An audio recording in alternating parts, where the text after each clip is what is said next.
Hello students, last lecture में हमने structural isomerism पढ़ा था और आज हमें स्टीरियो आइसोमेरिज्म स्टार्ट करना है। तो सबसे पहले हेडिंग डाल लो स्टीरियो आइसोमेरिज्म। और स्टीरियो आइसोमेरिज्म की डेफिनेशन भी हम देख चुके हैं। Compounds which have same molecular formula, same structural formula but different spatial arrangement called stereomers and phenomena is known as stereo isomerism. ये डेफिनेशन हमने देखी थी। आप दोबारा लिखना चाहो तो लिख सकते हो, मैंने यहां पे लिखी हुई है। Compounds which have same molecular formula, same structural formula but different spatial arrangement of atoms और groups are called stereomers and phenomena is known as stereo isomerism. ये पहले ही मैंने लिख दिया क्योंकि सारी चीजें मैं पहले ही आपको पढ़ा चुका हूं। फर्स्ट डे हमने ये टेबल बनाई थी। अगर टेबल बनाना चाहो तो बना लो। टाइप ऑफ स्टीरियो आइसोमेरिज्म लिखा हुआ है। क्या है? दो टाइप है, configurational isomerism and conformational isomerism. तो कॉन्फिगरेशन में हम दो टाइप पढ़ते हैं, geometrical isomerism and optical isomerism. ठीक, सबसे पहले हम ज्योमेट्रिकल आइसोमेरिज्म पढ़ेंगे। इसमें अपने को 2 लेक्चर लगेंगे, आज का लेक्चर और कल के लेक्चर में हम ज्योमेट्रिकल आइसोमेरिज्म कंप्लीट कर लेंगे। फिर उसके बाद अप्रोक्स 4 लेक्चर में हम ऑप्टिकल आइसोमेरिज्म कंप्लीट करेंगे। फिर उसके बाद एक लेक्चर में, लास्ट लेक्चर में यानी आइसोमेरिज्म के 9th लेक्चर में हम कन्फर्मेशनल आइसोमेरिज्म पढ़ेंगे। तो ये सीक्वेंस रहेगा अपने आगे का। एक बार चाहो तो आप ये टेबल बना सकते हो, और बनाने की क्या जरूरत है, आपने पहले बना ली, डेफिनेशन भी शॉर्ट में आपने लिखी ली थी। तो अब हम आगे बढ़ते हैं, तो नेक्स्ट पेज पे चलते हैं और अब हम लिखते हैं नेक्स्ट। सबसे पहले अपने को क्या स्टार्ट करना है? Geometrical isomerism. तो हेडिंग डाल लो ज्योमेट्रिकल आइसोमेरिज्म। तो ज्योमेट्रिकल आइसोमेरिज्म पढ़ने के लिए सबसे पहले इसकी डेफिनेशन देख लेते हैं, फिर इसको डिटेल में पढ़ेंगे। भाई क्या लिखेंगे? लिख लो मेरे साथ साथ, फिर मैं समझा दूंगा आपको क्या है। कंपाउंड्स, साथ साथ लिख लो, compounds which have same molecular formula and same structure but different spatial arrangement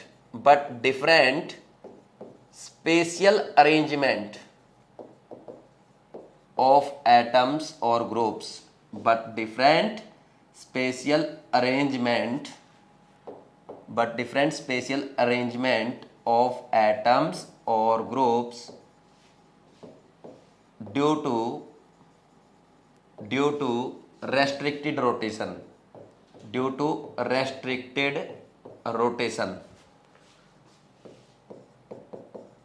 are called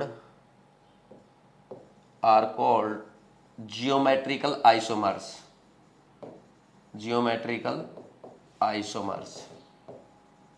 and phenomena is known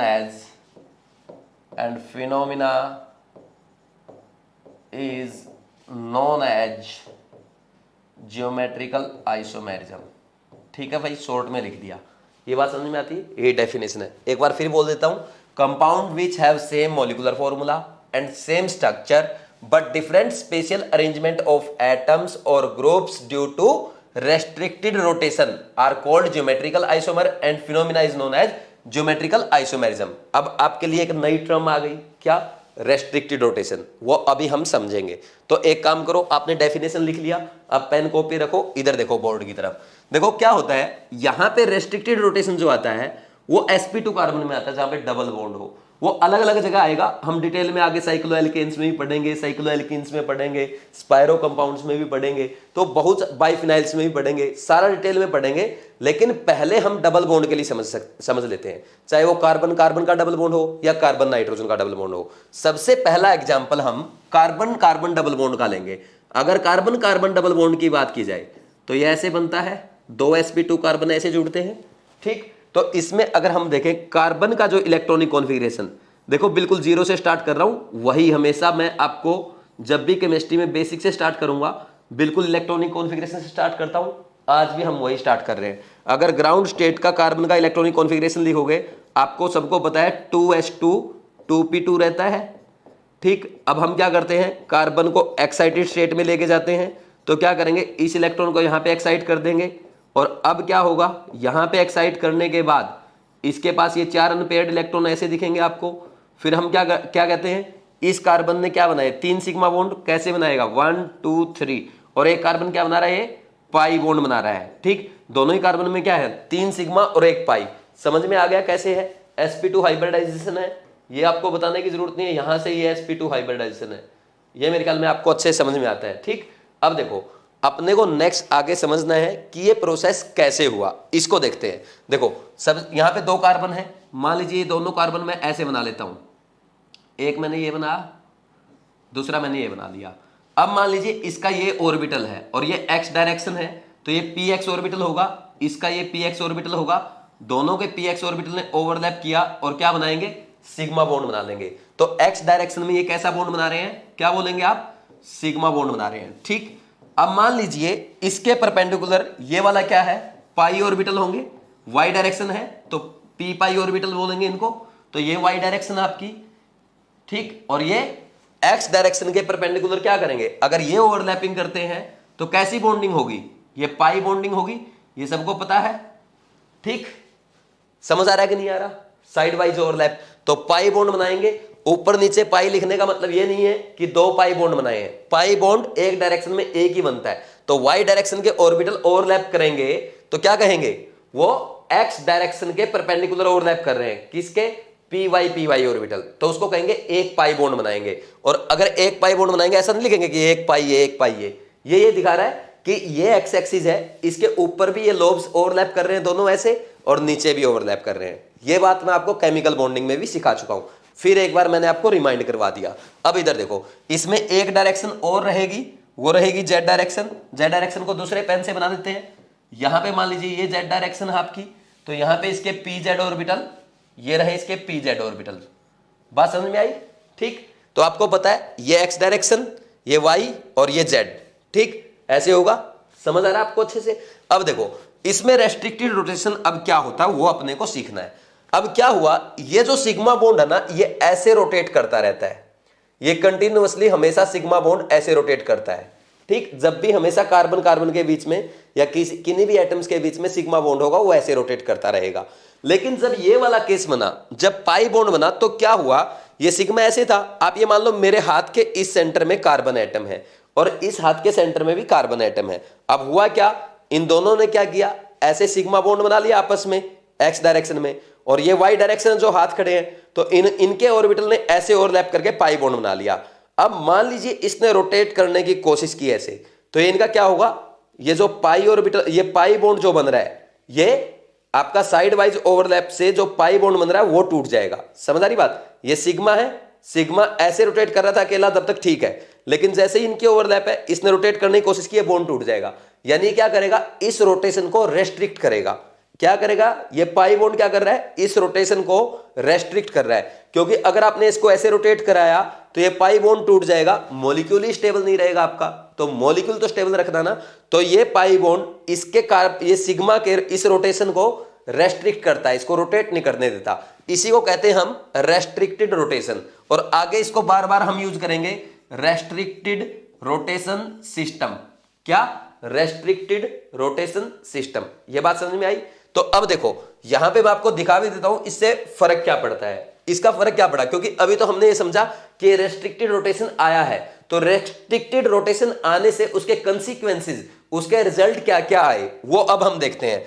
मान लीजिए हम ऐसा करते हैं, जैसे मान लीजिए ये कार्बन कार्बन डबल बॉन्ड है, तो ये ऐसे करेगा, ये 2 sp2 कार्बन है, एक sp2 कार्बन इधर है, ये ऐसे। ठीक, थोड़ा सा और लेफ्ट राइट बनाते हैं, यहां पे ये ऐसे है। ठीक, अब क्या होगा, यहां पे मान लीजिए ये क्लोरीन एटम है फॉर एग्जांपल, ये भी क्लोरीन एटम है, और यहां पे हाइड्रोजन एटम है, और यहां पे हाइड्रोजन एटम है। और इस केस में हमने दूसरा अरेंजमेंट किया, इस केस में कुछ ऐसा अरेंजमेंट हमने कर दिया। अब समझ आ रहा है आपको, इसमें दोनों क्लोरीन सेम साइड है, एक ही साइड है डबल बॉन्ड के, और इसमें दोनों क्लोरीन अपोजिट साइड है। अब देखो यहां पे होगा क्या, इस क्लोरीन में, इस क्लोरीन एटम में और इस क्लोरीन एटम में मान लीजिए L1 डिफरेंस है। ठीक, और इस क्लोरीन एटम में और इस क्लोरीन एटम में ये वाला जो डिफरेंस है ये हम मान लीजिए L2 है।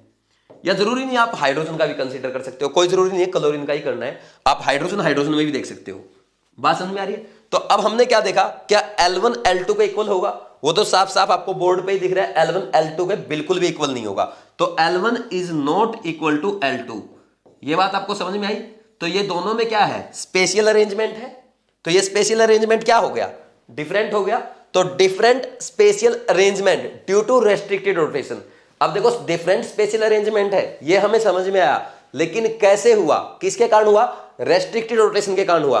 रेस्ट्रिक्टेड रोटेशन के कारण क्यों हुआ, मान लीजिए ये कंपाउंड है, ये कंपाउंड अलग है, क्यों अलग क्यों है, अगर हम यहां पे बात करें, यहां पे ये Cl और ये Cl पास पास है, ये Cl और ये Cl दूर दूर है, तो इस Cl दो क्लोरीन बल्कि एटम रहता है, तो दोनों आपस में रिपल्सन ज्यादा होगा, यहां पे रिपल्सन कम होगा, जहां पे रिपल्सन कम होगा वहां पे स्टेबिलिटी ज्यादा होगी। तो ये दोनों मॉलिक्यूल की स्टेबिलिटी में डिफरेंस आया कि नहीं आया, किसके कारण आया, डिफरेंट स्पेशियल अरेंजमेंट के कारण।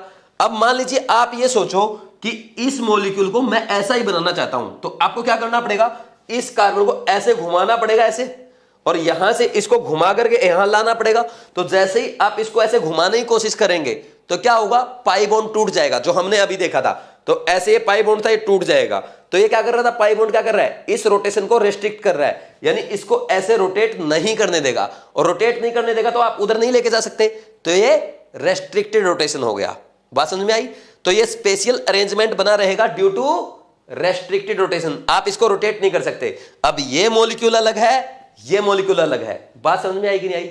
दोनों का मॉलिक्यूलर फॉर्मूला सेम है, दोनों का स्ट्रक्चर प्लेनर है, लेकिन दोनों के एटम्स में स्पेशियल अरेंजमेंट डिफरेंट है ड्यू टू रेस्ट्रिक्टेड रोटेशन। बात समझ में आई। तो इसलिए एक दूसरे का आइसोमर है। आइसोमर क्यों हुए, हमने देखा था कि ऐसे कंपाउंड जिनका मॉलिक्यूलर फॉर्मूला सेम हो लेकिन उनकी प्रॉपर्टी डिफरेंट हो, वो प्रॉपर्टी उनकी फिजिकल भी हो सकती है या केमिकल प्रॉपर्टी भी हो सकती है, बस कम से कम एक प्रॉपर्टी डिफरेंट होनी चाहिए। हमने यहां पे ऐसा क्या देखा, दोनों का मॉलिक्यूलर फॉर्मूला सेम है, दोनों का स्ट्रक्चरल फॉर्मूला यानी दोनों प्लेनर है, लेकिन प्रॉपर्टी डिफरेंट कैसे है। अगर हम बात करें सिस के केस में क्या होता है, सिस मॉलिक्यूल जो होते हैं वो पोलर मॉलिक्यूल होते हैं, trans molecule generally non polar होता है। तो सिस का डाइपोल मोमेंट ज्यादा होता है, और सिस का डाइपोल मोमेंट ज्यादा होने की वजह से, पोलैरिटी ज्यादा होने की वजह से उसका बॉइलिंग पॉइंट ज्यादा होता है। सिस का बॉइलिंग पॉइंट ट्रांस के बॉइलिंग पॉइंट से जनरली ज्यादा होता है। और ऐसे ही अगर बात की जाए मेल्टिंग पॉइंट की, तो ट्रांस की अगर बात की जाए, ट्रांस सिमेट्रिक मॉलिक्यूल है, ये इसकी सिमेट्रिक कम है, ये ज्यादा सिमेट्रिक मॉलिक्यूल है। तो ज्यादा सिमेट्रिक जो होता है उसके एटम्स का, उसके मॉलिक्यूल का अरेंजमेंट अच्छा होता है, जिसके कारण उसका मेल्टिंग पॉइंट ज्यादा होता है। तो जनरली अगर बात की जाए, ट्रांस मॉलिक्यूल का मेल्टिंग पॉइंट ज्यादा होता है सिस मॉलिक्यूल से।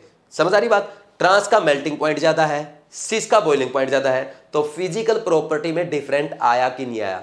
और जहां पे फिजिकल प्रॉपर्टी में या केमिकल प्रॉपर्टी में डिफरेंस आ जाए, कम से कम एक फिजिकल प्रॉपर्टी या एक केमिकल प्रॉपर्टी या दोनों कम से कम एक डिफरेंट हो जाए, मॉलिक्यूलर फॉर्मूला सेम हो, उसको आइसोमर कहते हैं। बात समझ में आई। इसलिए एक दूसरे का आइसोमर है, और क्योंकि इनका मॉलिक्यूलर फॉर्मूला सेम है, स्ट्रक्चर सेम है, और इनकी प्रॉपर्टी डिफरेंट है, किसके कारण, डिफरेंट स्पेशल अरेंजमेंट के कारण, जो किसके कारण हुआ, रेस्ट्रिक्टेड रोटेशन के कारण, इसलिए एक दूसरे के ज्योमेट्रिकल आइसोमर है। बात समझ में आई अच्छे से। एक एक चीज मैंने आपको बहुत अच्छे से समझाई, क्योंकि देखो ये बेसिक जो है ना, आपको एक बार बेसिक क्लियर हो गया ना, आपके माइंड में कभी भी डाउट नहीं आएगा। आपको कितना ही टफ क्वेश्चन कहीं से उठा कर दे दे, फिर आपके माइंड में डाउट नहीं आएगा। इसलिए हमेशा मैं बेसिक पे ज्यादा से ज्यादा जोर देता हूं। मैं कोशिश करता हूं बेसिक आपको ज्यादा से ज्यादा समझ में आना चाहिए। बेसिक क्लियर होने के बाद आपको दिक्कत नहीं आएगी।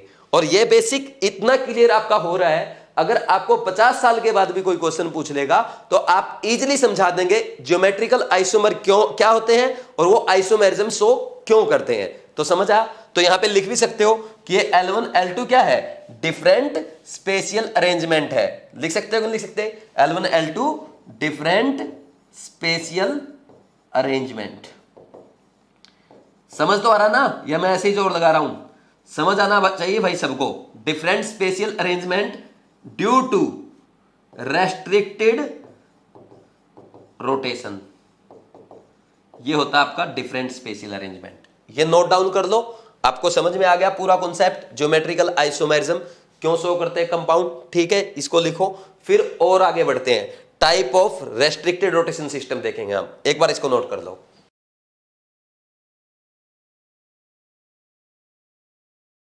अब अपने को नेक्स्ट लिखना है type of restricted rotation system. Restricted rotation system क्या है वो आप देख चुके हो। रेस्ट्रिक्टेड डेफिनेशन, इसकी फुल फॉर्म भी लिख लो, रेस्ट्रिक्टेड रोटेशन सिस्टम, ठीक, RRS। देखो क्या होता है, सबसे पहली बात देखो, टाइप ऑफ रेस्ट्रिक्टेड रोटेशन देखेंगे हम, type of restricted rotation system. अब इसमें क्या है, 1 बाई 1 पढ़ेंगे। सबसे पहले हम डबल बॉन्ड के राउंड पढ़ेंगे। अब डबल बॉन्ड के राउंड क्या है, डबल बॉन्ड आपका क्या हो सकता है, कार्बन कार्बन के बीच में डबल बॉन्ड हो जाए, जरूरी नहीं है कार्बन कार्बन के बीच में हो, कार्बन नाइट्रोजन के बीच में होगा तब भी वहां पे रेस्ट्रिक्टेड रोटेशन आएगा, और जब नाइट्रोजन नाइट्रोजन के बीच में डबल बॉन्ड होगा वहां भी रेस्ट्रिक्टेड रोटेशन आएगा। ठीक, ये 3 केस इसमें अपने को पढ़ने हैं। सबसे पहला तो ये पढ़ेंगे। सेकंड किस में शो करेंगे, सेकंड आपका साइक्लो एल्केन्स में शो करते हैं, cycloalkenes. Third cycloalkenes, ठीक। Fourth allenes, and fifth spiro. Sixth one is polyphenyls. यह यहाँ कुछ जगह पे इनको सीधा बाईफिनाइल्स भी लिख देते हैं, जो आप लिखना चाहो लिख सकते हो, पॉलीफिनाइल्स। अब मेरी बात सुनो, आज हम जो इस लेक्चर में पढ़ेंगे ना, हम ये पढ़ेंगे कौन सा कंपाउंड ज्योमेट्रिकल आइसोमेरिज्म शो करेगा और कौन सा नहीं करेगा। एक टाइप का क्वेश्चन तो ये बनता है, दूसरे टाइप का क्वेश्चन बनता है इसकी नेमिंग का, जैसे सिस ट्रांस ई जेड सिन एन टी, ये आता है, ये हम कल पढ़ेंगे। आज हम ये देखेंगे बस ऐसे कंपाउंड जिनके बीच में कार्बन कार्बन के बीच में डबल बॉन्ड है, तो वो कौन से कंपाउंड है जो ज्योमेट्रिकल आइसोमेरिज्म शो करेंगे। कार्बन नाइट्रोजन वाले डबल बॉन्ड वाले, नाइट्रोजन नाइट्रोजन डबल बॉन्ड वाले। साइक्लोएल्केन में कौन से शो करेंगे और क्यों शो करेंगे, ऐसे ही साइक्लोएल्कीन्स में, एलिन्स में कौन से शो करते हैं क्यों करते हैं, स्पायरो में और पॉलीफिनाइल्स में कौन से कंपाउंड ज्योमेट्रिकल आइसोमेरिज्म शो करते हैं और क्यों करते हैं, ये आज अपने को पढ़ना है। एक बार इसको नोट करो, ये पहले अपने लिए क्या हो गया, परफॉर्मा तैयार हो गया कि हमें आज ये पढ़ना है। फिर 1 बाई 1 एक एक चीज को कंप्लीट करते चलेंगे। लिखो इसको।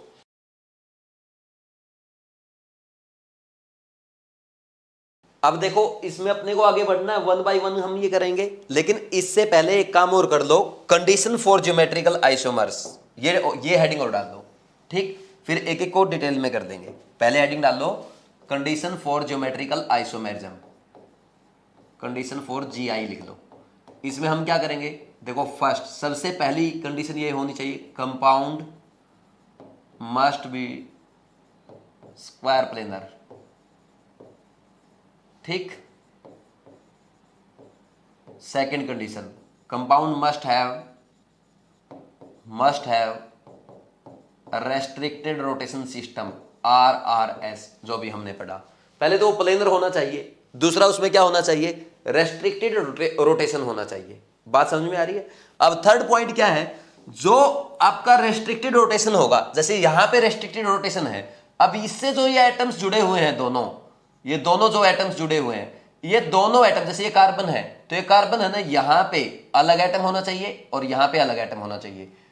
इस कार्बन के ये दोनों एटम अलग होने चाहिए, इंडिविजुअली अलग होने चाहिए। इसका ये और ये सेम हो सकता है, ये और ये सेम हो सकता है, लेकिन ये दोनों सेम नहीं होंगे, ये दोनों सेम नहीं होंगे, ठीक। तो इसमें लिखो एटम्स, कार्बन इसलिए लिख रहा हूं क्योंकि वहां पे नाइट्रोजन भी हो सकता है, ठीक। Atoms attach to restricted rotation, या ऐसे लिख सकते हो एटम्स फॉर्मिंग रेस्ट्रिक्टेड रोटेशन, ऐसे ही लिख लो, बल्कि ये अच्छा है। Atoms forming restricted rotation system must be attached to different atoms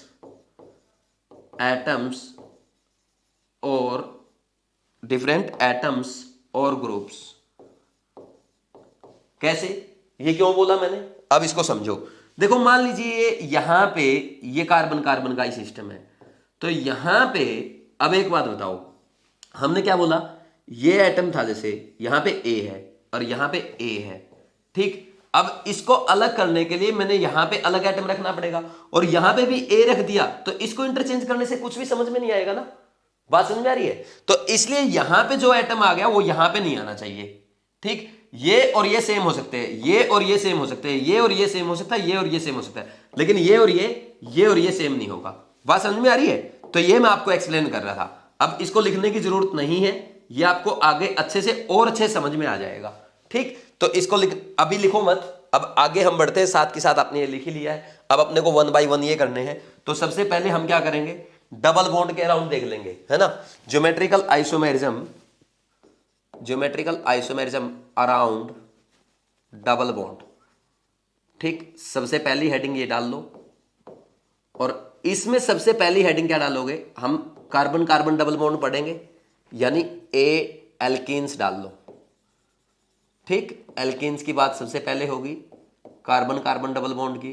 तो इसमें क्या लिखोगे, तो ऐसी एल्कीन्स ज्योमेट्रिकल आइसोमेरिज्म शो करेगी जिनमें है ना ये दोनों कार्बन एटम, ये कार्बन एटम अलग एटम या ग्रुप से जुड़ा हो, ये कार्बन एटम इंडिविजुअली अलग एटम या ग्रुप से जुड़ा हो।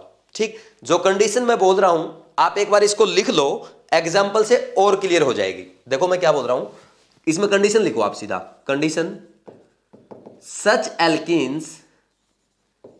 एल्कीन्स, क्योंकि एग्जाम्पल से ज्यादा समझ में आता है, और मैं थोड़ी डेफिनेशन साथ ही साथ आपको ये लिख रहा हूं ताकि आपके नोट्स भी बनते चलें। Such alkenes will show geometrical isomerism in which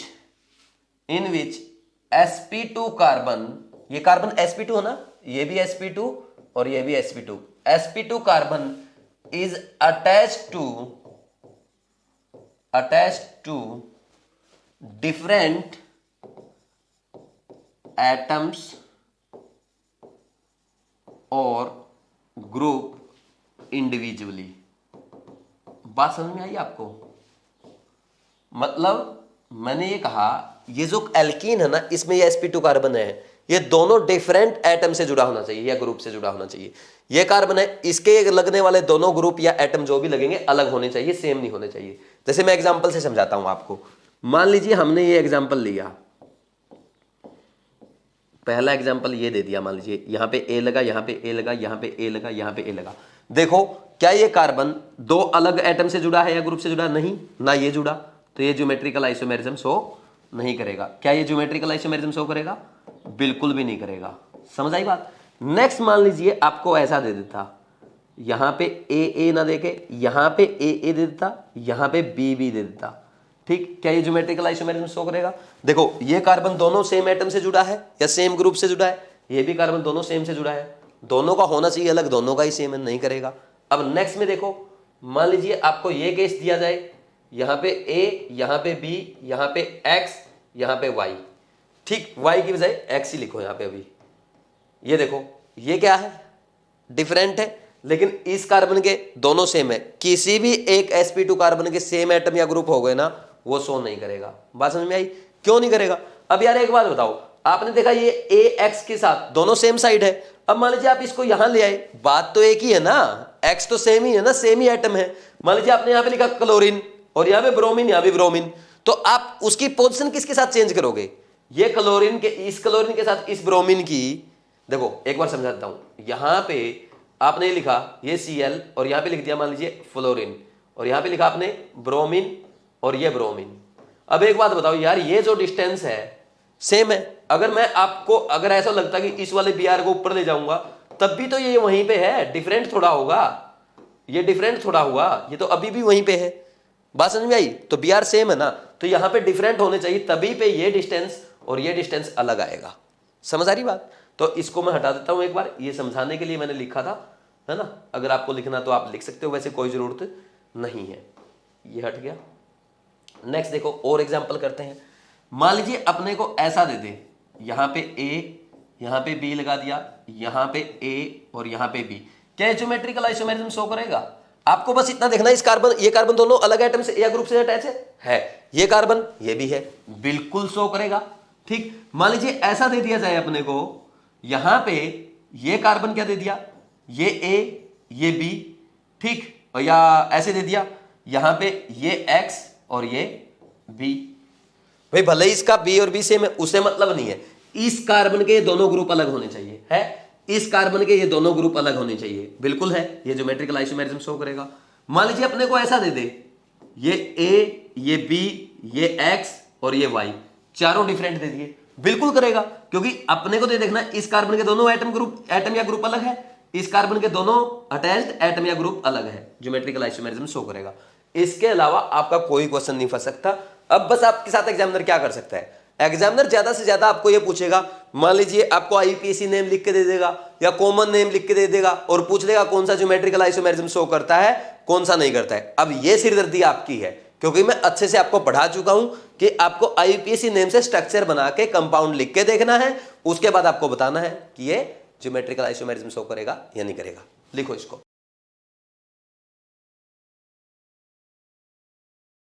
यहां पे कुछ क्वेश्चंस लिखे हुए हैं, सिंपल सिंपल क्वेश्चन है, चाहो तो आप एक बार नोट डाउन करके ट्राई कर सकते हो, नहीं तो ये भी बेटर है कि मेरे साथ साथ ट्राई कर लो, प्रैक्टिस हो जाएगी, मेरे साथ साथ समझ भी लोगे, साथ साथ आंसर देने की कोशिश करना।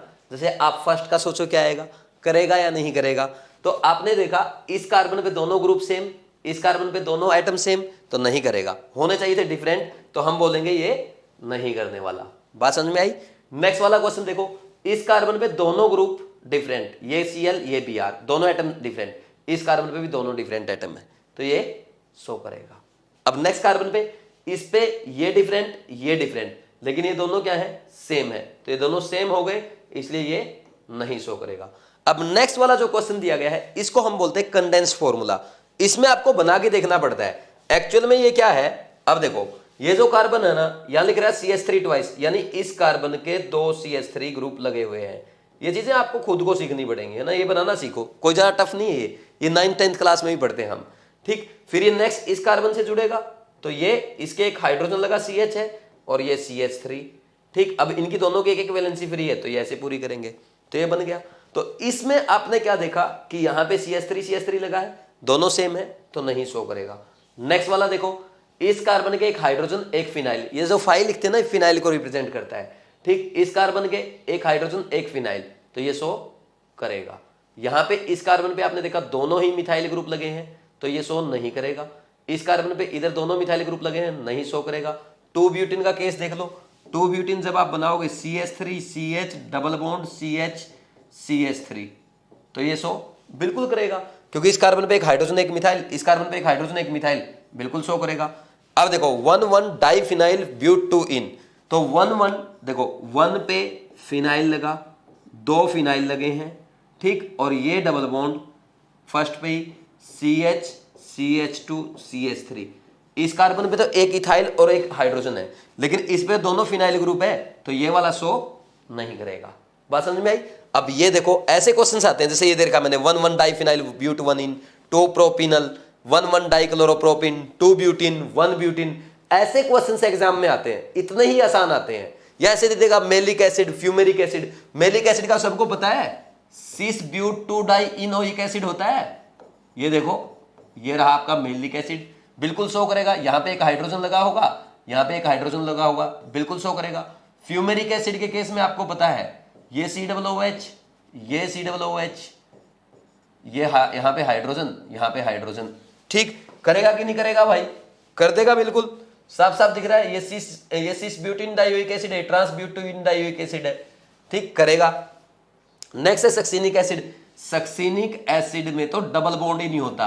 अब आप बोलोगे सर होता है कहां पे, सर कार्बन ऑक्सीजन के बीच में, कार्बन ऑक्सीजन के बीच वाला शो नहीं करता, कार्बन कार्बन के बीच वाले की बात हो रही है, तो नहीं शो करेगा। कार्बन ऑक्सीजन वाला क्यों शो नहीं करता, क्योंकि आगे हम पढ़ेंगे, आगे देख लेंगे, अभी छोड़ो इसको। नेक्स्ट है 1,1 डाइक्लोरोप्रोपिन। 1,1 डाइक्लोरोप्रोपिन का मतलब ये है CL लगाया, ये फर्स्ट कार्बन पे डबल बॉन्ड बनाया, CH CH3, फर्स्ट कार्बन पे 2 क्लोरीन आ गए, नहीं शो करेगा यार ये। ठीक, ऐसे करेंगे, ठीक, क्योंकि 2 सेम एटम आ गए डबल बॉन्डेड कार्बन पे। नेक्स्ट है 2 प्रोपिनल। 2 प्रोपिनल का मतलब क्या है, पहले कार्बन पे CHO, दूसरे कार्बन पे डबल बॉन्ड, ये देखो, तो इस कार्बन पे तो 2 हाइड्रोजन आ गए ना, नहीं शो करेगा। समझ आ रही है। तो ऐसे कितना ही क्वेश्चन कर लो, हजारों क्वेश्चन कर लो, मैं पूरी क्लास में क्वेश्चन नहीं कराता रहूंगा, और भी करने हैं। साइक्लो एल्केमी से अच्छे क्वेश्चन करने हैं, तो छोटा सा पार्ट है, नोट करो इसको।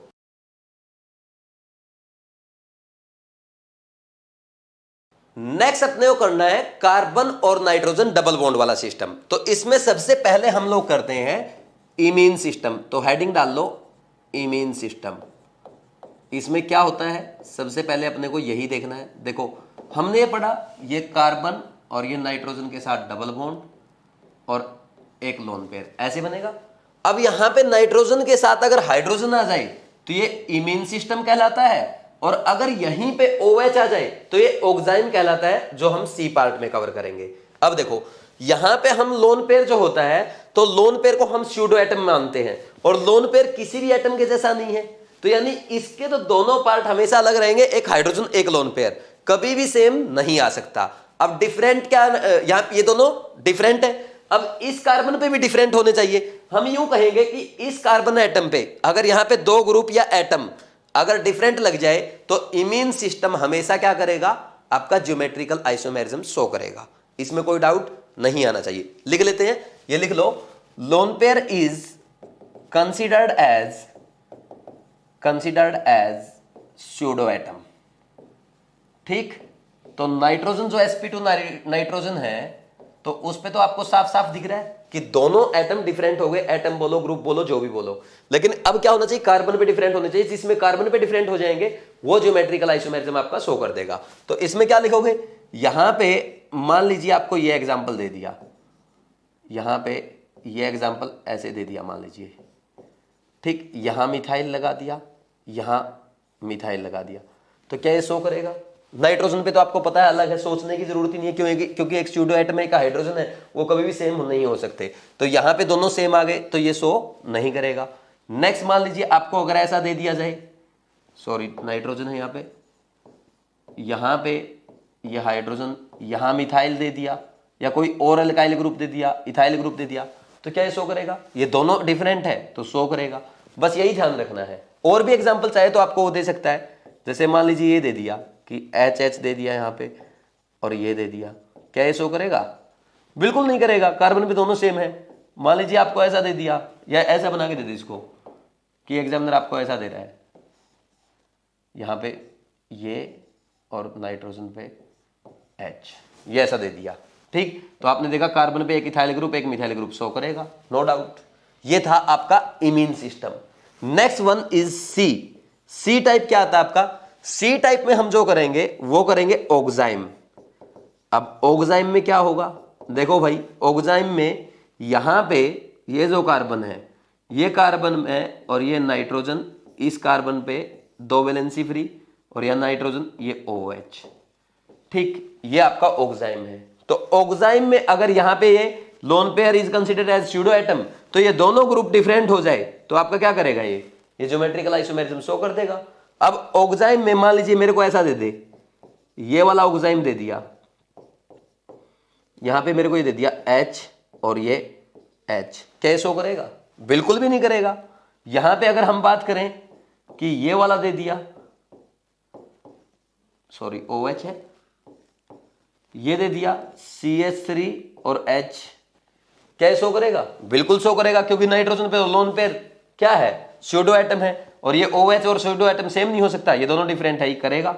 और दे दिया जाए, मान लीजिए अपने को और आगे दे दे, जैसे फॉर एग्जांपल यहां पे ये दे दे,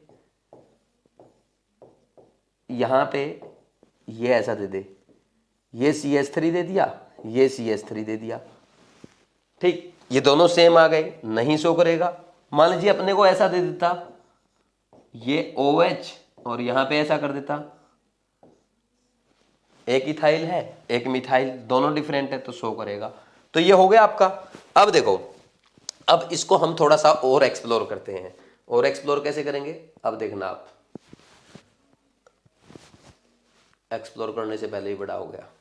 चलो अब देखते हैं यहां पे हम कैसे करते हैं, बहुत इंटरेस्टिंग है, आगे काम भी आएगा और आगे पढ़ेंगे भी सही, ठीक।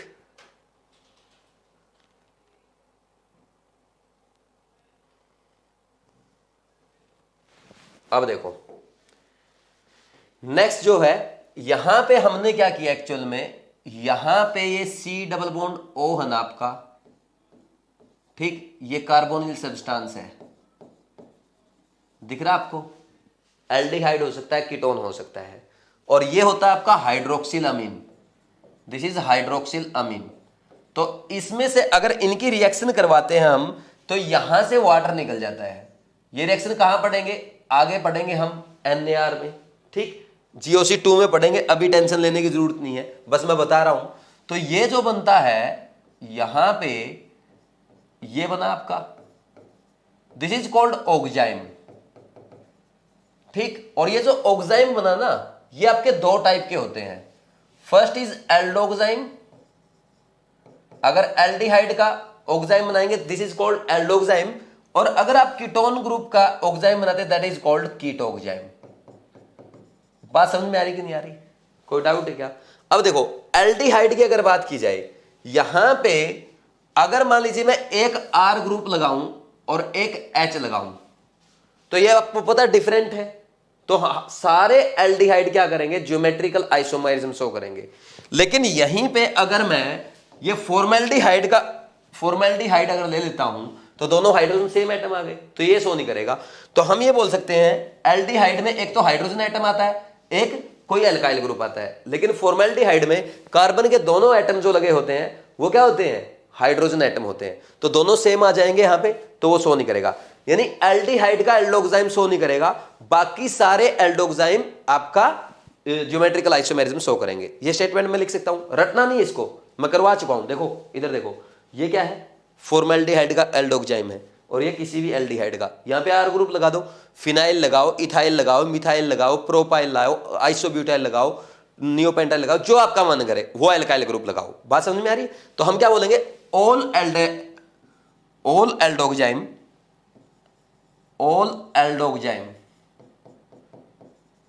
except oxime of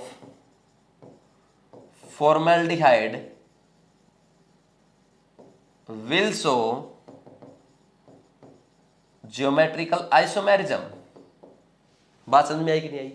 यानी यहां पे आपके साथ अगर बात की जाए, जैसे मान लीजिए मैं ये लिख दूं R, ये आ गया, कोई भी एल्डोक्साइम है ये आपका, तो आपको साफ साफ दिख रहा है, ये शो करेगा।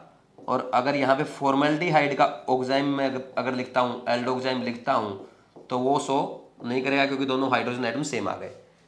ठीक है, अब कीटोक्साइम में क्या होता है, मान लीजिए यहाँ पे दो सेम R आ जाए, दो सेम मिथाइल ग्रुप आ जाए, इथाइल ग्रुप आ जाए, कोई भी अल्काइल ग्रुप आ जाए, इसको हम सिमेट्रिक कीटोन कहते हैं, और इसके ऑक्साइम को सिमेट्रिक कीटोक्साइम कहेंगे।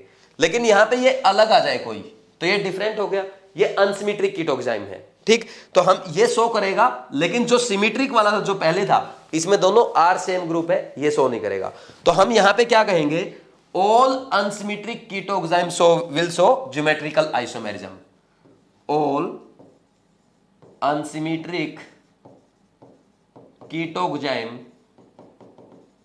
Will show geometrical isomerism. यानी R1 ये लगा आपके, और यहां लगा R2, एंड दिस इज, इसकी अगर बात कर ली जाए ये शो करेगा। और all symmetric ketoxime will not show geometrical isomerism. यानी अगर ये दे दिया जाए तो ये शो नहीं करेगा, क्योंकि दोनों सेम ग्रुप आ गए कार्बन पे, ये नहीं करेगा। ठीक, इतना लिखो। एक अच्छा क्वेश्चन मैं इसके ऊपर आपको करवाता हूं, नोट डाउन करो, आगे बढ़ते हैं।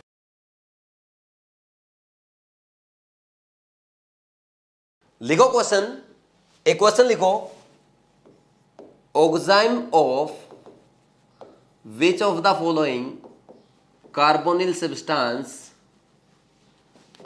Substance will show geometrical isomerism. ये क्वेश्चन आपका, पहला मैंने लिख दिया फॉर्मेल्डिहाइड, ठीक, दूसरा मैंने लिख दिया एसीटोन, थर्ड मैंने आपके लिए लिखा three pentanone, and fourth one is benzaldehyde. बहुत ही अच्छा क्वेश्चन है, एग्जाम में आने लायक क्वेश्चन है, इजी क्वेश्चन है। अब देखो, जो फॉर्मेल्डिहाइड है आपका, इसमें क्या होगा, HC≡O, ये होगा भाई, दोनों हाइड्रोजन सेम रहेंगे। अगर आपने इसका एल्डोक्साइम बना भी लिया तो ये तो शो नहीं करने वाला। नेक्स्ट इज एसीटोन, एसीटोन का भी आपको पता है, ये आपका एसीटोन है, तो दोनों ग्रुप्स इसमें भी सेम है, सिमेट्रिक कीटोन है, ये भी शो नहीं करेगा। ये फर्स्ट था, ये सेकंड, थर्ड में यहां बना रहा हूं, ये आपका CH2CO CH2CH3। तो इसमें आपने देखा ये भी सेम ग्रुप आ रहे हैं, सेम ग्रुप है, सिमेट्रिक कीटोन है, नहीं शो करेगा। And fourth one is benzaldehyde, ये आपका बेंजल्डिहाइड होगा, तो इसमें ये अलग, तो ये शो कर जाएगा। इस तरह से अच्छा क्वेश्चन बन जाता है, कर लोगे। इजी क्वेश्चन था, बस स्ट्रक्चर बनाना आना चाहिए, बाकी बेसिक आपने अभी सीखा ही है। नेक्स्ट लिखो इन एजो कंपाउंड्स। डी टाइप क्या आ गया, इन एजो कंपाउंड। एजो कंपाउंड में ज्योमेट्रिकल आइसोमेरिज्म चेक करेंगे। एजो कंपाउंड आपको पता है क्या रहते हैं, नाइट्रोजन डबल बॉन्ड नाइट्रोजन को हम एजो कंपाउंड कहते हैं। देखो ये वाला आपका एजो कंपाउंड है। कैसे करेंगे, देखो यहां पे आपको पता है एजो कंपाउंड हमेशा ज्योमेट्रिकल आइसोमेरिज्म शो करेंगे, क्योंकि दोनों नाइट्रोजन पे एक एक लोन पेयर लगा है। जो स्यूडो एटम है वो कभी भी किसी के जैसा हो ही नहीं सकता, दूसरे एटम जैसा, ग्रुप जैसा कभी भी नहीं हो सकता। जैसे मान लीजिए मैं यहां पे ऐसे कर दूं, ये लिख दूं, ये लिखा मैंने, यहां पे मैंने हाइड्रोजन हाइड्रोजन लगा दिया, या मैंने ऐसा कर दिया यहां पे मैंने मिथाइल मिथाइल लगा दिया। आप कुछ भी लगाओ यार, शो करेगा ही करेगा, ठीक, क्योंकि यह हाइड्रोजन और लोन पेयर सेम नहीं हो सकता, यह हाइड्रोजन लोन पेयर सेम नहीं हो सकता, ये आपका नाइट्रोजन का, ये नाइट्रोजन का लोन पेयर और ये मिथाइल सेम नहीं हो सकता, अलग है। ये भी शो करेगा, ये भी शो करेगा, और हमेशा शो करेगा। मान लीजिए अलग अलग भी दे दे, ये ऐसे दे दे, ऐसे बना के दे दे, यहां पे एक CH3 लगा के दे दिया, ये भी करेगा, इसमें भी क्या डाउट है। तो हम बोलेंगे all azo compound, all azo compound will show geometrical isomerism. और जो आपने पहले वाला लिखा है दिस इज हाइड्रोजन, इसको हाइड्रोजन कहते हैं। आगे पढ़ेंगे हम डिटेल में, अच्छे से काम आएगा, है ना, ठीक। अब मैंने बोला था आपको कार्बन कार्बन डबल बॉन्ड वाला हो गया, कार्बन नाइट्रोजन डबल बॉन्ड वाला हो गया, नाइट्रोजन नाइट्रोजन डबल बॉन्ड वाला हो गया। अब मान लीजिए आपको ऐसा दे दे कार्बन और ऑक्सीजन डबल बॉन्ड वाला दे दे, है ना, मैंने बोला था ना ये शो करेंगे या नहीं करेंगे भाई, कार्बोनिक सब्सटेंस करेंगे या नहीं करेंगे। तो यहां पे देखो ऑक्सीजन पे 2 लोन पेयर आएंगे, अब एक साइड में ऑक्सीजन के दोनों लोन पेयर हमेशा सेम रहेंगे, तो ये शो नहीं करेगा। सिंपल सी बात है, क्योंकि ये लोन पेयर तो सेम हो गया ना ऑक्सीजन के। होना क्या चाहिए, रेस्ट्रिक्टेड रोटेशन के दोनों एटम डिफरेंट एटम से या ग्रुप से जुड़े होने चाहिए। भाई ये एटम है रेस्ट्रिक्टेड रोटेशन सिस्टम में, तो इसके दोनों एटम या ग्रुप डिफरेंट होने चाहिए, लेकिन इसके दोनों लोन पेयर क्या सेम है, ठीक। ऐसे ही नाइट्रोजन और ऑक्सीजन का डबल बॉन्ड आपको बना करके देते ऐसे, क्या शो करेगा, क्या नहीं करेगा भाई, ठीक। तो ये नहीं करता, समझ आ रही बात। इसको लिखो फिर और आगे करते हैं।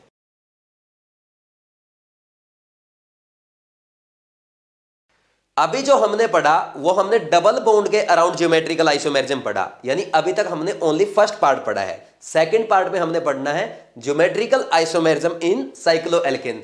बहुत इंटरेस्टिंग है, 3D थोड़ा सा सोचना पड़ेगा एक बार समझने के बाद हम एक लाइन लिखेंगे, फिर सारे क्वेश्चंस अपने सॉल्व हो जाएंगे। तो पहले समझ लेंगे, तो हेडिंग डाल लो geometrical isomerism, geometrical isomerism in cycloalkanes. क्या करना है इसमें, देखो पहले हम क्या करते हैं, 2 एल्केन्स बना लेते हैं, यहां पे साइक्लोएल्केन बना लेते हैं। साइक्लोएल्केन में ये एल्केन मान लीजिए बोर्ड के प्लेन में है, दूसरी भी यहाँ पे ऐसे ही है, सेम बोर्ड के प्लेन में है। तो इसमें अब हमने क्या किया, जैसे मान लीजिए इस कार्बन एटम पे एक क्लोरीन एटम लगा हुआ है ऐसे, ठीक। ये आपकी वेज लाइन है, वेज लाइन क्या रिप्रेजेंट करती है, प्लेन से बाहर की ओर है आपका एटम या मॉलिक्यूल जो भी होगा, ठीक। ये हमने सॉलिड लाइन से दिखा दिया, वेज लाइन बोलते हैं इसको, वेज डैश फॉर्मूला, आगे हम पढ़ेंगे इसको। और ये हाइड्रोजन ऐसे शो किया हमने, ठीक, ये डैश लाइन है। तो यहाँ पे भी हमने क्या किया, वेज लाइन पे ही क्या दिखाया, क्लोरीन एटम को दिखाया ऐसे, ठीक। और यहाँ पे डैश लाइन पे हाइड्रोजन एटम को दिखाया, और उसको थोड़ा सा दूर कर लेते हैं एक बार ताकि सही से बन जाए, ठीक। और यहाँ पे हमने क्या करेंगे, अब मान लीजिए इस पे हमने सेम अरेंजमेंट रखा इस केस में, ठीक, ये वाला Cl, और यहाँ पे डैश पे हाइड्रोजन ही रखा। और इस बार क्या किया, यहाँ पे इधर वाले कार्बन एटम पे सॉलिड पे हम हाइड्रोजन ले आए और डैश पे हम क्लोरीन ले गए, ठीक। अब देखो डिफरेंस क्या है, सबसे पहली बात, साइक्लोएल्केन में अगर आप बात करेंगे, इस कार्बन एटम की 4 बॉन्ड बना रहा है, sp3 हाइब्रिडाइजेशन है, इस कार्बन की टेट्राहेड्रल ज्योमेट्री होगी। बात समझ में आई। लेकिन बात करते हैं हम साइक्लोएल्केन की। जो एल्केन का प्लेन है ना, वो एक प्लेन में है, प्लेनर है, यानी इसके 6 के 6 कार्बन एटम प्लेनर है। आप ये नहीं बोलेंगे सर आपने फर्स्ट कंडीशन आपने लिखवाई थी स्क्वायर प्लेनर होना चाहिए, लेकिन यहां पे तो दिक्कत आ रही है। क्या दिक्कत आ रही है सर, ये कार्बन एटम तो sp3 हाइब्रिडाइज है। ऐसा नहीं बोलेंगे हम, ओनली साइकिल यानी रिंग के प्लेन की बात कर रहे हैं। रिंग का एक ही प्लेन है जो रेस्ट्रिक्टेड रोटेशन क्रिएट कर रहा है। कैसे करेगा अभी मैं आपको बता देता हूं, तो पहले इसको समझ लो। अब देखो, वैज जो लाइन है जिसको मैंने सॉलिड, जिसको मैंने गाढ़ा किया है, वो ये रिप्रेजेंट करती है वो प्लेन के बाहर है, वो एटम है या मॉलिक्यूल है जो भी है वो प्लेन के बाहर है। यानी अगर हम ये मान ले इन दोनों रिंग में सारे कार्बन एटम्स इस बोर्ड के ही प्लेन में है, तो यहां पे ये क्लोरीन और ये क्लोरीन दोनों बाहर की ओर है, और ये 2 हाइड्रोजन दोनों प्लेन के अंदर की ओर है। सिमिलरली इसमें ये क्लोरीन बाहर की ओर, हाइड्रोजन अंदर की ओर, ये हाइड्रोजन बाहर की ओर और क्लोरीन अंदर की ओर। समझा। अब देखो इसको थोड़ा ऐसे समझते हैं। मान लीजिए मेरे को एक का ये आपको रिंग समझानी है, तो इस रिंग में देखो ये क्लोरीन एटम बाहर की ओर और ये हाइड्रोजन अंदर की ओर है। बात समझ में आई। ठीक, इस कार्बन एटम की मैं बात कर रहा हूं। ठीक, अब देखो यहां पे क्या है, इसमें दोनों हाइड्रोजन, इस रिंग में देखना आप, दोनों हाइड्रोजन बाहर की ओर है, तो दोनों में डिस्टेंस नजर आ रहा है आपको, ये वाला डिस्टेंस होगा, ये वाला डिस्टेंस। ठीक, लेकिन इधर वाले लेफ्ट वाली जो साइक्लोएल्केन है, इसमें देखो ये क्लोरीन एक बाहर की ओर है, ये अंदर की ओर है, तो ये क्लोरीन और ये क्लोरीन, इसमें डिस्टेंस ज्यादा हो जाएगा। यानी अगर मैं इसको बोलूं, यहां पे अगर मैं येलो पेन से रिप्रेजेंट करता हूं, यहां पे इसका डिस्टेंस, वेट, यहां पे ये डिस्टेंस L1 और ये डिस्टेंस मैं आपको बोलूं ये L1, और इसमें वैसे तो ये 3D है, लेकिन मैं 2D में आपको समझाने की कोशिश कर रहा हूं, क्योंकि 3D में मैंने बता दिया एक बाहर एक अंदर ऐसे हैं। ठीक, तो L1 और L2 इक्वल होंगे क्या? बिल्कुल नहीं होंगे, क्योंकि दोनों एक केस में तो ऐसे हैं, ये वाला डिस्टेंस है, एक केस में ऐसे हैं, ये डायगोनल डिस्टेंस है। तो L1 is not equal to L2, L1 is not equal to L2। ये बात समझ में आई? कोई डाउट है क्या? अब यहां पे देखो क्या हो रहा है यहां पे। अब यहां पे आप सोचें अगर कि सर मैं इस क्लोरीन को अगर यहां पे ले आऊं, हाइड्रोजन को यहां पे ले आऊं, तो यही केस बन जाएगा। तो आप पता क्या करें, इस कार्बन के अराउंड ऐसे रोटेट कराने की बात कर रहे हैं, और जैसे ही आप सोच रहे हैं पाई बॉन्ड तो है ही नहीं, सारे सिग्मा है, मैं रोटेट करा दूंगा। बिल्कुल सही बात है, सारे सिग्मा ऐसे रोटेशन कराओ आप। जैसे ही आप ये ऐसे रोटेशन कराएंगे ना, जैसे मान लीजिए ये ऐसे है, ये डबल बॉन्ड ऐसे है, जैसे ये रोटेशन कराएंगे ना ऐसे, ये बॉन्ड, ये वाला बॉन्ड ये यहां से ऐसे टूट जाएगा, इसका बॉन्ड ऐसे तभी टूट जाएगा। तो बॉन्ड टूट जाएगा तो रिंग नहीं बचेगी, रिंग नहीं बचेगा तो मॉलिक्यूल नहीं बचेगा, तोड़ना थोड़ा है। इसीलिए रिंग ने क्या क्रिएट किया, रेस्ट्रिक्टेड रोटेशन क्रिएट कर रही है। यानी आप इस बॉन्ड को यहां पे आप देखो, यहां पे ये 2 क्लोरीन और हाइड्रोजन जो है, आप सोच रहे ऐसे घुमा के मैं ऊपर ले जाऊंगा, ऊपर में क्लोरीन को ले आऊंगा, नीचे में हाइड्रोजन को, तो जैसे ही आप ऐसे घुमाओगे ना, तो यहां से ये बॉन्ड टूट जाएगा। बात समझ में आ रही कि नहीं आ रही? तो ये रेस्ट्रिक्टेड रोटेशन क्रिएट किया, और उस रेस्ट्रिक्टेड रोटेशन के कारण यहां पे इस क्लोरीन में और इन दोनों केस में क्या है, स्पेशियल अरेंजमेंट डिफरेंट है ना? तो क्या different spatial arrangement due to restricted rotation system. ये बात समझ में आई? अब ये तो चलो ठीक है, अब यहां पे आपको कंडीशन कैसे जाननी है। यानी हर बार हम ऐसा थोड़ा करेंगे, चलो भाई वहां पे देख रहे हैं वेज डैश फॉर्मूला बना के दिख रहा है, हमें एक कंडीशन लिखनी पड़ेगी जिससे सारे क्वेश्चन सॉल्व हो जाएंगे। आप हमेशा ये ध्यान रखो, अगर साइक्लोएल्केन में किसी भी 2 कार्बन एटम पे डिफरेंट एटम या ग्रुप अटैच है, तो वो हमेशा आपका क्या शो करेगी, ज्योमेट्रिकल आइसोमेरिज्म शो करेगी। साइक्लोएल्केन में किसी भी 2 कार्बन एटम पे अगर डिफरेंट एटम या ग्रुप अटैच्ड है individually, then it will show geometrical isomerism. Different क्यों बोल रहा हूं, मान लीजिए यहां पे Cl और यहां पे हाइड्रोजन है, और यहां पे हाइड्रोजन होता, तो आप कौन से हाइड्रोजन की बात करोगे? ये भी हाइड्रोजन, ये भी हाइड्रोजन, ऊपर नीचे सेम है, तो कैसे आप उसमें स्पेशल अरेंजमेंट डिफरेंट बताओगे? नहीं बता सकते ना भाई, ये हाइड्रोजन इसके लिए सेम है, तो ये लगाओ या ये लगाओ, बात ही एक ही है। तो 2 कम से कम डिफरेंट होने चाहिए। ठीक, तो इसमें लिख लेंगे हम condition, such cycloalkanes will show geometrical isomerism in which at least 2 carbon atoms is attached to different atoms or groups individually। बात समझ में आई आपको मेरी? ठीक, अब नेक्स्ट देखना। अब अपने को ओनली एग्जांपल्स करने हैं। जैसे मान लीजिए ये एग्जांपल आपको ऐसा दे दिया जाए, क्या ये शो करेगी? इसमें तो सारे हाइड्रोजन एटम है, बिल्कुल भी शो नहीं करेगी। अगर मान लीजिए मैं इसमें ऐसा कर दूं, यहां पे एक मिथाइल ग्रुप लगा दूं, क्या ये शो करेगी? ये भी शो नहीं करेगी। कम से कम 2 कार्बन एटम पे डिफरेंट ग्रुप अटैच होने चाहिए। मान लीजिए आपको ऐसा दे दिया जाए, ये दोनों ही मिथाइल दे दी, इस पे क्या ये शो करेगी? बिल्कुल नहीं करेगी, क्योंकि एक ही कार्बन पे 2 एटम है और दोनों सेम है, बिल्कुल नहीं शो करेगी।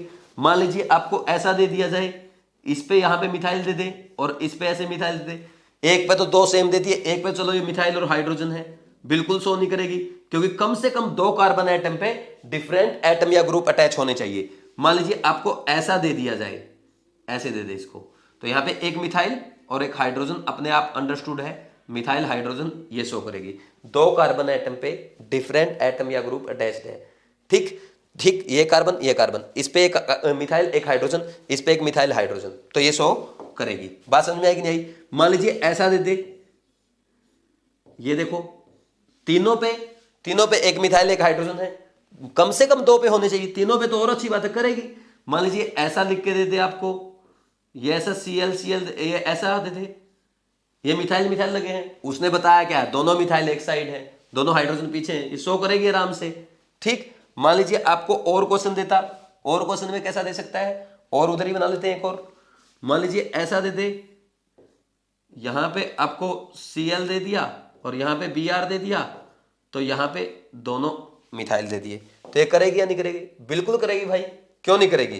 क्योंकि देखो इस कार्बन पे एक Cl है, तो पीछे क्या होगा, हाइड्रोजन, इस पे एक Br है, एक हाइड्रोजन होगा, उस पे 2 सेम है, उससे मतलब ही नहीं है, मिनिमम 2 पे तो है ही। ऐसे अपने को चेक करना रहता है। अब आपको बताने हैं कि इन क्वेश्चंस में कौन सा करेगा, कौन सा नहीं करेगा, ये आपको बताना है। कर लोगे जल्दी जल्दी, साथ के साथ सारे साथ के साथ कर लो, ताकि ज्यादा से ज्यादा क्वेश्चन प्रैक्टिस हम यहां पे कर सकें। ठीक,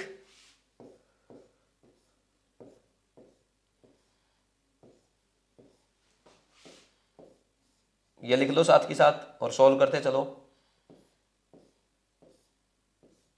जितने ज्यादा क्वेश्चन प्रैक्टिस करोगे उतनी ज्यादा क्लैरिटी आएगी।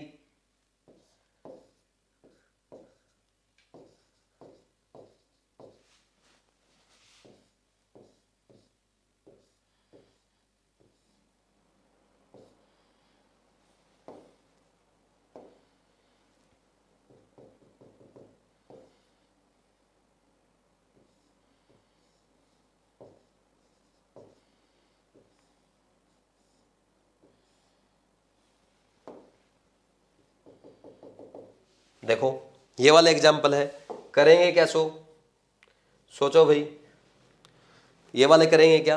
पहले वाले में एक ही कार्बन पे है तो नहीं करेगा। इसमें नेक्स्ट वाले में क्या देखा आपने? नेक्स्ट वाले में देखो 2 कार्बन पे एक मिथाइल एक हाइड्रोजन है, शो करेगा। इसमें क्या है, इस कार्बन में दोनों मिथाइल है, लेकिन इस कार्बन पे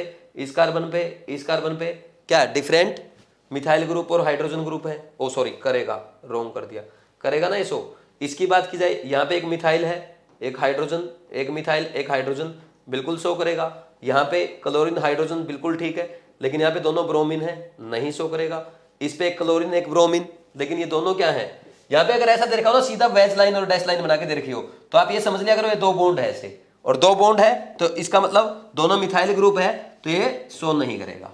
दोनों मिथाइल ग्रुप है यहाँ पे। तो एग्जाम्पल लिखो और आगे करते हैं।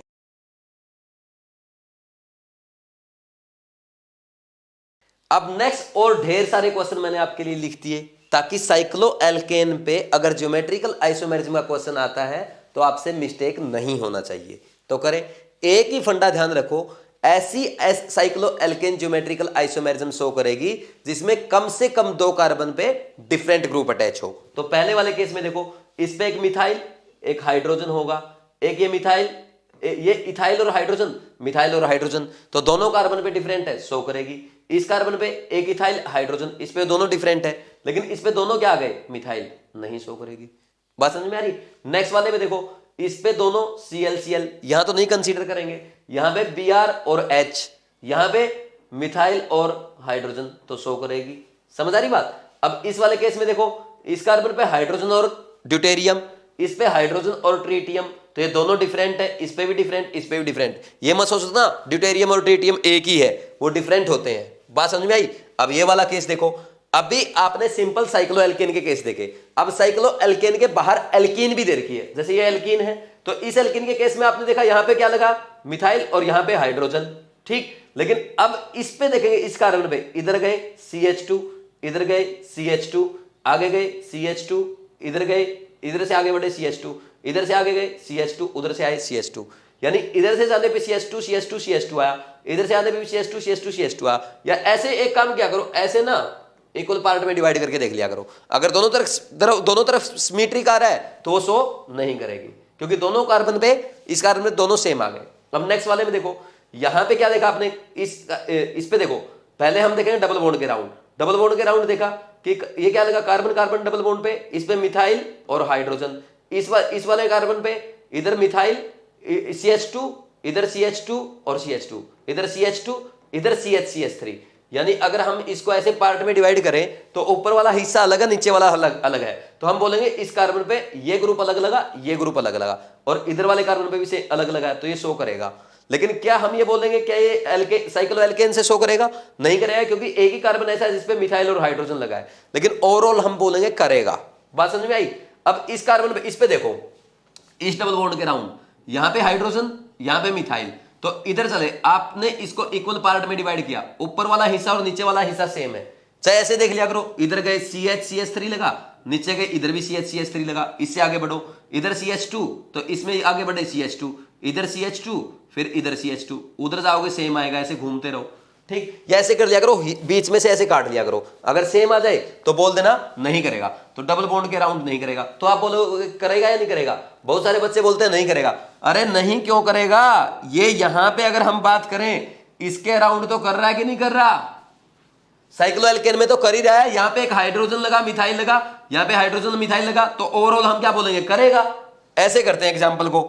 नेक्स्ट देखो, इसमें देखो, यहां पे ये मिथाइल मिथाइल लगा, इसके राउंड तो नहीं करेगा, और बात की जाए अगर इसके राउंड, साइक्लोएल्केन के राउंड, तो शो करेगा, ठीक। अब इसके राउंड देखो, कार्बन ये मिथाइल लगा इस कार्बन पे, इस पे इथाइल, और इस कार्बन के राउंड देखें तो दो पार्ट में डिवाइड कर लिया करो, तो ऊपर भी वैसा ही, नीचे भी ऐसा ही, तो डबल बॉन्ड के राउंड तो नहीं कर रहा। लेकिन हम क्या बोलेंगे, साइक्लोएल्केन की अगर बात की जाए तो साइक्लोएल्केन में इसके राउंड तो करेगा, दो कार्बन ऐसे हैं जिन पे अलग अलग ग्रुप लगे हैं, तो यहां पे तो करेगा, ठीक। नेक्स्ट देखो, अब इस केस में यहां पे साइक्लोएल्केन में तो कहीं शो नहीं कर रहा, तो यहां पे अगर इसको ऐसे पार्ट में डिवाइड कर दो, या दूसरे पेन से कर लो,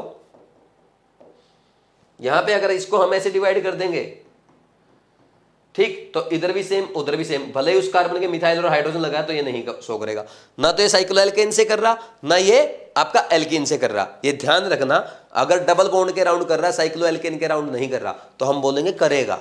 मान लीजिए डबल बॉन्ड के राउंड नहीं कर रहा, साइक्लोएल्केन के राउंड कर रहा है, तो हम बोलेंगे करेगा। ओवरऑल मॉलिक्यूल देखना ना, डबल बॉन्ड के राउंड भी कर रहा है, साइक्लोएल्केन के राउंड भी कर रहा है, हम बोलेंगे करेगा। अगर दोनों के राउंड नहीं कर रहा, तब हम बोलेंगे मॉलिक्यूल ज्योमेट्रिकल आइसोमेरिज्म शो नहीं करेगा। इसलिए मैंने आपको एक एक करके दिखाया इस क्वेश्चन में। नेक्स्ट, अब इसमें देखो, इस क्वेश्चन की अगर बात की जाए, यहां पे क्या लगा हुआ है? मिथाइल, और यहां पे लगा हाइड्रोजन, ठीक। इसको बाकी के पार्ट को दो पार्ट में डिवाइड करो, इधर क्या आया? ऑक्सीजन, उधर CH2, तो अलग अलग ग्रुप है ना, ये ग्रुप अलग है, ये ग्रुप अलग है, यानी इस कार्बन के राउंड दोनों अलग ग्रुप लगे हैं, तो ये शो करेगा। समझ आई कि नहीं आई बात? अब इसमें देखो, आपने क्या देखा, साइक्लोएल्केन के राउंड तो कहीं भी नहीं कर रहा, लेकिन यहां पे क्या देखा आपने, यहां पे जरूरत ही नहीं देखने की, ये ग्रुप और ये ग्रुप सेम लगा है, तो इसके राउंड नहीं करेगा, साइक्लोएल्केन के राउंड भी नहीं कर रहा, तो ओवरऑल नहीं करेगा। यहां पे अगर देखा जाए, यहां पे ये मिथाइल ग्रुप लगा, ये मिथाइल ग्रुप लगा, कार्बन आइटम पे दोनों पे सेम ग्रुप लगे हैं, नहीं करेगा। लेकिन अगर हम साइक्लोएल्केन की बात करें, तो इस कार्बन पे और इस कार्बन पे डिफरेंट ग्रुप लगे हुए हैं, तो इनके राउंड तो करेगा। बात समझ में आई कि नहीं आई? ठीक, तो ओवरऑल बोलेंगे करेगा, क्योंकि साइकिल रिंग के राउंड कर रहा है, ठीक। नेक्स्ट, यहां पे इस क्वेश्चन में अगर देखा जाए, इस क्वेश्चन में क्या देखोगे आप, यहां पे साइक्लोएल्केन के राउंड तो नहीं करेगा, क्योंकि एक ही ग्रुप अलग लगा हुआ है, और यहां पे बात की जाए तो यहां पे क्या बोलोगे? डबल बॉन्ड के राउंड, तो यहां पे ये रिंग लगी, यहां हाइड्रोजन, ये हाइड्रोजन और ये मिथाइल, तो ये कर जाएगा। ठीक ऐसे ही इस साइकिल के राउंड करेगा क्या? बिल्कुल करेगा। क्यों? क्योंकि यहां पे हाइड्रोजन लगा है, यहां पे हाइड्रोजन और मिथाइल लगा है। सिमिलरली इस रिंग के राउंड भी करेगा, यहां पे बिल्कुल करेगा, यहां भी करेगा और इस डबल बॉन्ड के राउंड भी करेगा। ओवरऑल बोलेंगे करेगा। बात समझ में आई? देखो डबल बॉन्ड के राउंड भी कर रहा है, इस रिंग के राउंड भी कर रहा है, क्योंकि इस रिंग में मिथाइल हाइड्रोजन लगा और यहां पे ये पूरा पार्ट और ये हाइड्रोजन लगा, और ये डबल बॉन्ड के राउंड तो आपको दिख ही रहा है, यहां पे हाइड्रोजन हाइड्रोजन और दो ये ग्रुप लगे, और इसमें इस कार्बन पे हाइड्रोजन लगा और ये पूरा एक ग्रुप लगा, इस कार्बन पे हाइड्रोजन और मिथाइल लगा, दो कार्बन पे डिफरेंट ग्रुप है, तो करेगा। ऐसे क्वेश्चंस करने रहते हैं अपने को, इससे टफ क्वेश्चन नहीं आ सकता। इतना अच्छा लेवल करा दिया मैंने, किसी भी एग्जाम में इतना लेवल नहीं आता, बस ओनली फॉर प्रैक्टिस। लेकिन आपको छोड़ना नहीं है, आपको आना चाहिए। बेसिक सा रूल है यार, एक चीज माइंड में फिट कर लो, साइक्लो एल्केन के अराउंड मेरे को एक ही चीज देखनी है, कम से कम किन्हीं भी दो कार्बन एटम पे डिफरेंट ग्रुप अगर अटैच्ड हैं, किन्हीं भी दो कार्बन एटम पे इंडिविजुअली डिफरेंट एटम या ग्रुप अटैच है, तो वो साइक्लोएल्केन ज्योमेट्रिकल आइसोमेरिज्म शो करेगी। अगर मान लीजिए साइक्लोएल्केन के साथ बाहर डबल बॉन्ड कहीं जोड़ दिया जाता है, तो साइक्लोएल्केन अगर डायरेक्ट जुड़ा हुआ तो उसको बीच में से काट के देख लिया करो। अगर साइक्लोएल्केन सिमेट्रिक आ जाए ऊपर नीचे, तो डबल बॉन्ड के राउंड तो नहीं करेगा। समझ आ रही बात? तो फिर अगर मान लीजिए आपने डबल बॉन्ड के राउंड छोड़ के देख दिया, क्वेश्चन गलत होने के चांसेस है। हो सकता है जैसे ये वाला क्वेश्चन है, डबल बॉन्ड के राउंड नहीं कर रहा लेकिन रिंग के राउंड कर रहा है, तो हम बोलेंगे मॉलिक्यूल ज्योमेट्रिकल आइसोमेरिज्म शो करेगा। कुछ केसेस में ऐसा हो सकता है रिंग के राउंड शो ना कर रहा हो, जैसे इस केस में रिंग के राउंड शो नहीं कर रहा लेकिन आपका डबल बॉन्ड के राउंड शो कर रहा है, तो हम बोलेंगे ज्योमेट्रिकल आइसोमेरिज्म शो करेगा। कुछ केस में ऐसा भी हो सकता है डबल बॉन्ड के राउंड भी कर रहा है, रिंग्स के राउंड भी कर रहा है, तो हम बोलेंगे ओवरऑल मॉलिक्यूल करेगा। तो ये बात का ध्यान रखना है, एक एक क्वेश्चन बड़े अच्छे से समझना है। समझ आ रही बात? तो इनको नोट करो, फिर हम आगे बढ़ते हैं।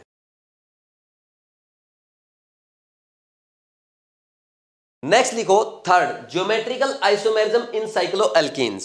हेडिंग क्या है? Geometrical isomerism in cycloalkenes. सबसे पहले कंडीशन लिख लो, बाद में आपको समझने में आसानी हो जाएगी। कंडीशन क्या है मेरे साथ साथ लिख लो, फिर मैं समझा दूंगा। लिखो सच alkenes will show geometrical isomerism around double bond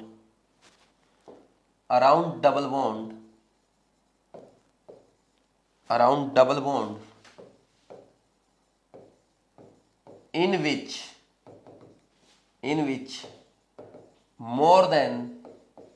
more than 7 carbon are present. ठीक, मैं डेफिनेशन फिर से बोल देता हूं, कंडीशन फिर से बोल देता हूं। Such alkenes will show geometrical isomerism around double bond in which more than 7 carbon are present. और सबसे खास बात, अराउंड डबल बॉन्ड को अंडरलाइन कर लेना। ठीक, अराउंड डबल बॉन्ड की बात हो रही है, क्योंकि आप क्वेश्चन जो आएगा एग्जाम में उसमें मिस्टेक कर सकते हैं। क्या मिस्टेक कर सकते हैं वो अभी देखेंगे, इसीलिए मैंने अंडरलाइन आपको करवा दिया है। पहले एग्जाम्पल देखते हैं, एग्जाम्पल में मिस्टेक करते हैं, फिर इस बात को फिर से समझेंगे। बात समझ में आ रही? इधर देखो, सबसे पहले मान लीजिए अपने को ये एल्कीन दे दी जाए, ये साइक्लो एल्कीन दे दी, शो करेगी क्या भाई? 3 कार्बन की है यार, नहीं करेगी। 4 कार्बन की साइक्लो एल्कीन दे दी जाए, नहीं करेगी। 7 कार्बन से ज्यादा वाली करेगी। 5 कार्बन वाली करेगी क्या? 5 कार्बन वाली भी नहीं करेगी। अरे 6 कार्बन वाली करेगी क्या? अरे भाई नहीं करेगी, 6 कार्बन वाली भी नहीं करेगी। और ये वाली, ये कितने कार्बन की बन रही है? 7 कार्बन की, 7 कार्बन की भी नहीं करेगी।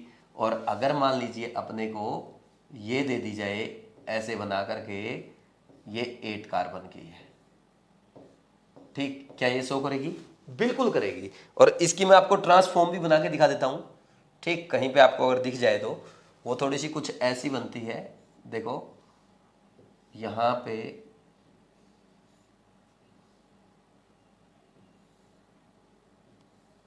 ठीक, ये इसकी ट्रांसफॉर्म है।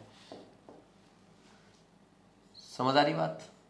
ये डबल बॉन्ड मान लीजिए इसके पीछे से है, कोई डाउट है क्या? ये डबल बॉन्ड के पीछे से है। समझ आ रही बात? तो देखो ये है इसकी ट्रांसफॉर्म, ये सिस फॉर्म और ये ट्रांसफॉर्म। इसमें अपने को कोई डाउट नहीं होना चाहिए। ठीक, और पूछ ले आपसे एग्जांपल, मान लीजिए ये पूछ ले कि ये शो करेगी क्या?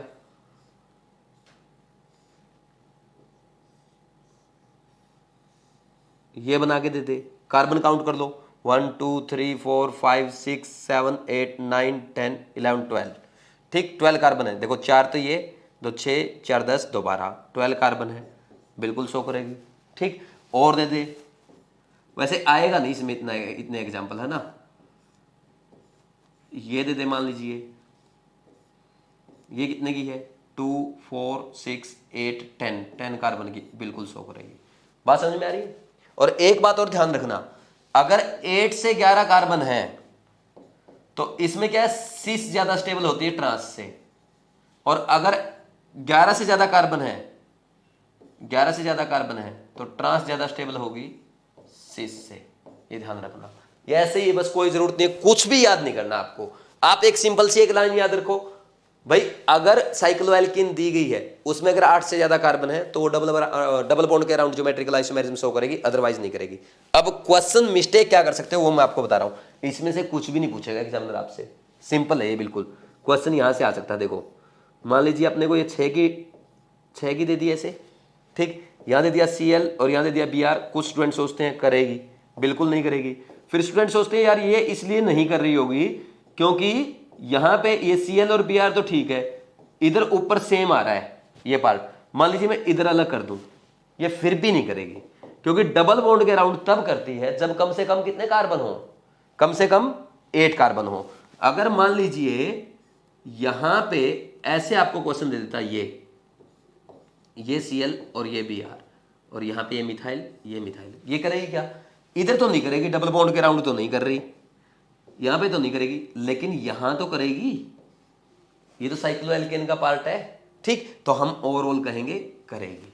यही मिस्टेक आप कर सकते थे, वो मैंने आपको अच्छे से बता दी। ठीक, ये ध्यान रखना है कि ये आप सोचा कि यार 6 की साइक्लोएल्केन दे रखी है, सर ने तो मना किया था 8 कार्बन वाली ही करेगी। यार मैंने बोला है such cycloalkane will show geometrical isomerism around double bond in which more than 7 carbon are present. तो 7 कार्बन मतलब अराउंड डबल बॉन्ड बोल रहा है। जिस साइक्लोएल्केन में 7 से ज्यादा कार्बन होंगे वो डबल बॉन्ड के अराउंड क्या करेगी, ज्योमेट्रिकल आइसोमेरिज्म शो करेगी। लेकिन उसने 6 वाली रिंग में ये थोड़ा कहा है कि इसके अराउंड भी नहीं करेगी।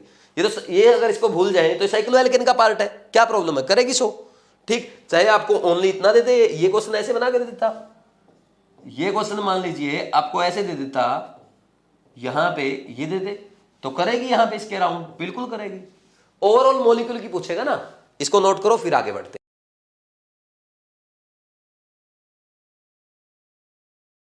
अब नेक्स्ट टॉपिक लिखो, ज्योमेट्रिकल आइसोमेरिज्म इन एलिन्स। इसको बहुत अच्छे से समझना है, 3D है, इजीली समझ में आ जाएगा।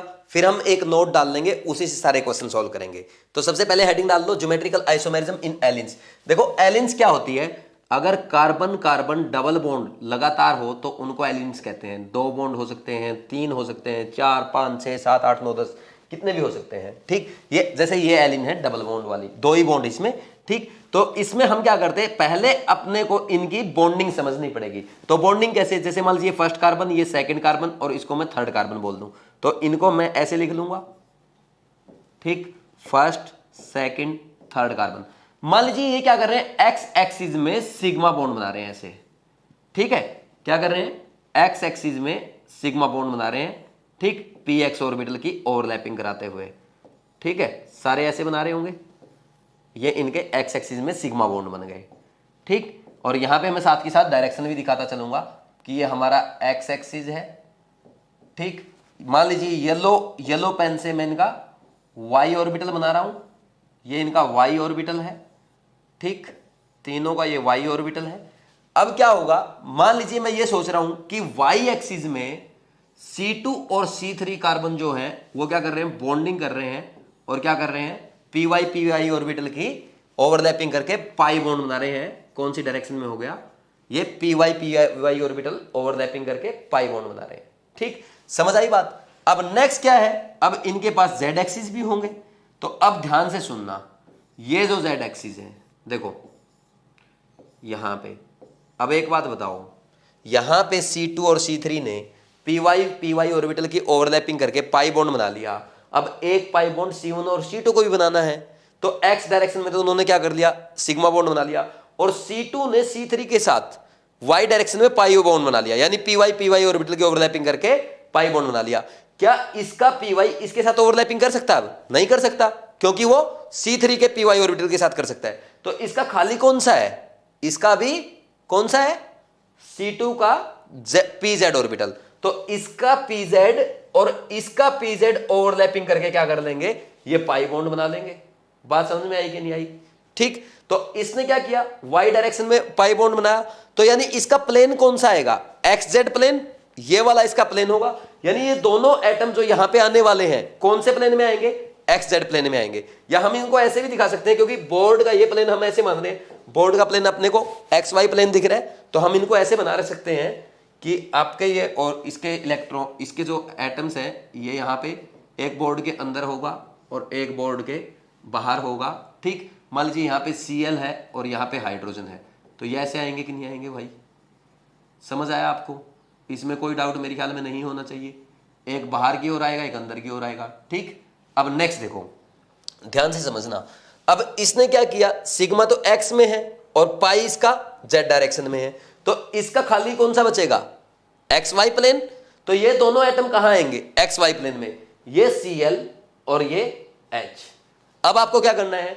इस Cl को मान लीजिए मैं अंदर की तरफ ले जाऊं, कोई फर्क पड़ेगा क्या? सोचते हैं, मान लो ऐसे सोच लो, या एक काम कर लो, इस Cl के साथ ही देख लो ना आप।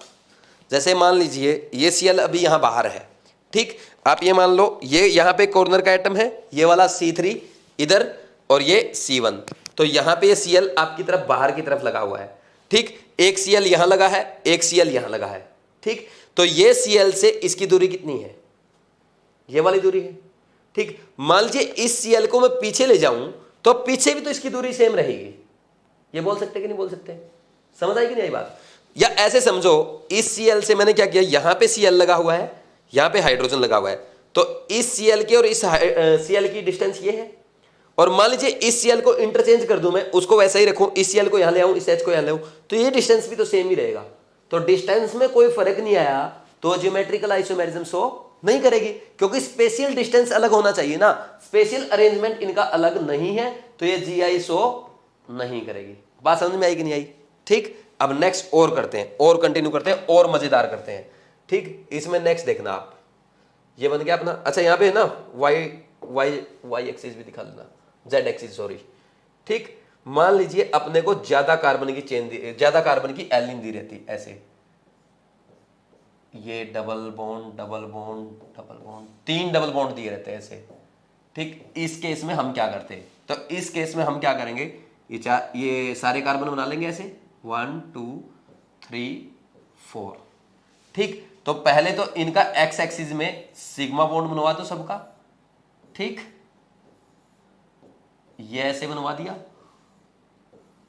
ठीक, और नंबरिंग देना चाहो तो ऐसे 1 2 3 4 भी बोल सकते हो, ये बोल दिया 1 2 3 4। और वाई एक्सिस में क्या करना है? सबके वाई एक्सिस बना लो, इनके सबके वाई एक्सिस बना लिए। ठीक है, ठीक, तो अब देखो इसमें क्या होगा, एक काम कर लो, जेड एक्सिस और एक बार बना लो। यहां पे ये इसकी जेड एक्सिस है, ये इसका जेड एक्सिस है, ये इनका जेड एक्सिस है, ये हो गया। ठीक, अब एक काम करना, अब देखो, अब पाई बॉन्ड बनाना शुरू करते हैं। पहले C3 और C4 में पाई बॉन्ड हम मान लीजिए बनाते हैं, या हम इधर से स्टार्ट कर दें, कहीं से भी स्टार्ट कर लो, उधर से ही स्टार्ट कर दो। मान लीजिए हमने क्या किया, इनकी पी वाई ऑर्बिटल की ओवरलैपिंग करा दी, तो इनका तो बन गया पाई बॉन्ड। बात समझ में आई कि नहीं आई? अब अगर आप बात करेंगे नेक्स्ट की, क्या इसका पी वाई ओवरलैप कर पाएगा? नहीं कर पाएगा। C3 का तो C4 के साथ बीजी है, वो तो ओवरलैप कर चुका। हाँ, PZ जरूर कर सकता है। ठीक, इसका क्या करेगा? PZ करेगा, तो यहां पे ऐसे शो करेंगे। अब देखो, C2 का PZ C3 के PZ के साथ बीजी है, क्या C2 का PZ C1 के PZ के साथ कर सकता है? नहीं करेगा। क्या करेगा फिर? Y के साथ करेगा, दोनों का Y खाली है, ये ऐसे ओवरलैपिंग होगी, ये पाई ऑर्बिटल पाई बनेगा इनका, पाई बॉन्ड, और इनमें किसने बनाया है? PZ ने। ये हो गया। अब एक बात बताओ, यहां पे अगर हम बात करेंगे, ये वाले जो एटम्स आ रहे हैं यहां पे, इन्होंने क्या किया? वाई और वाई एक्सिस में क्या बनाया? Pi bond. तो इनके ये जो एटम्स आएंगे यहां पे, ये कौन से प्लेन में आएंगे? ये वाले, मान लीजिए यहां पे Cl और यह हाइड्रोजन है, ये XZ प्लेन में आएंगे। ठीक, क्योंकि वाई वाई डायरेक्शन में क्या बना रहे हैं ये पी, वाई डायरेक्शन में पाई बॉन्ड बना रहे हैं।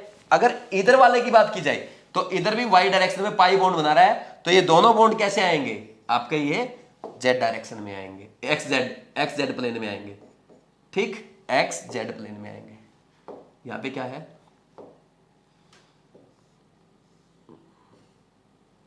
सही नहीं बन रहा है यार, ठीक, ये Cl और ये H, ये एक्स जेड प्लेन में है। अब दोनों का सेम प्लेन है, यहां भी प्लेन लिखना चाहो लिख लेना, इनका एक्स जेड था, इनका एक्स वाई था, बात समझ में आई, वहां भी लिख लेना। अब देखो, अब यहां पे सेम प्लेन है C1 और C4 एटम का, सेम प्लेन है तो डिस्टेंस अलग अलग हो सकता है, क्योंकि ये देखो यहां पे ये C4 है, ये कौन सा है C1 एटम, ये C4 एटम, इसमें एक केस में दोनों क्लोरीन ऐसे लगे हुए हैं, अब इन दोनों का डिस्टेंस ये है, ठीक, दूसरे केस में ऐसे लगेंगे, अपोजिट लग जाएंगे, ठीक, ये Cl पीछे चला जाएगा, बात समझ में, डिस्टेंस में डिफरेंस आ जाएगा, कोई डाउट है क्या, तो ऐसे करते हैं, तो ये ज्योमेट्रिकल आइसोमेरिज्म शो करेगा, बात समझ में आई।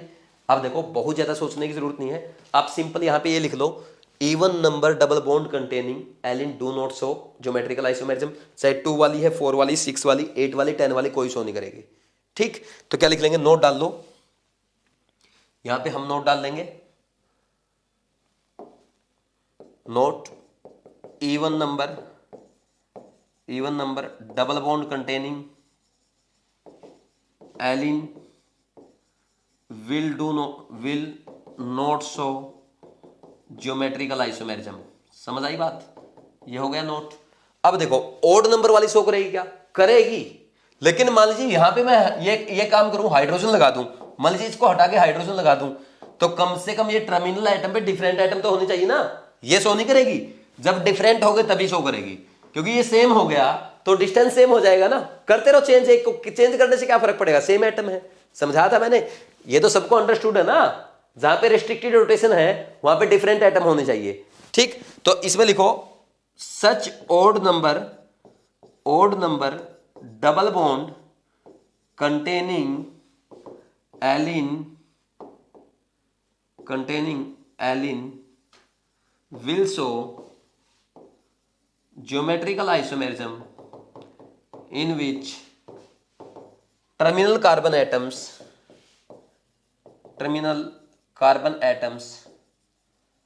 are attached to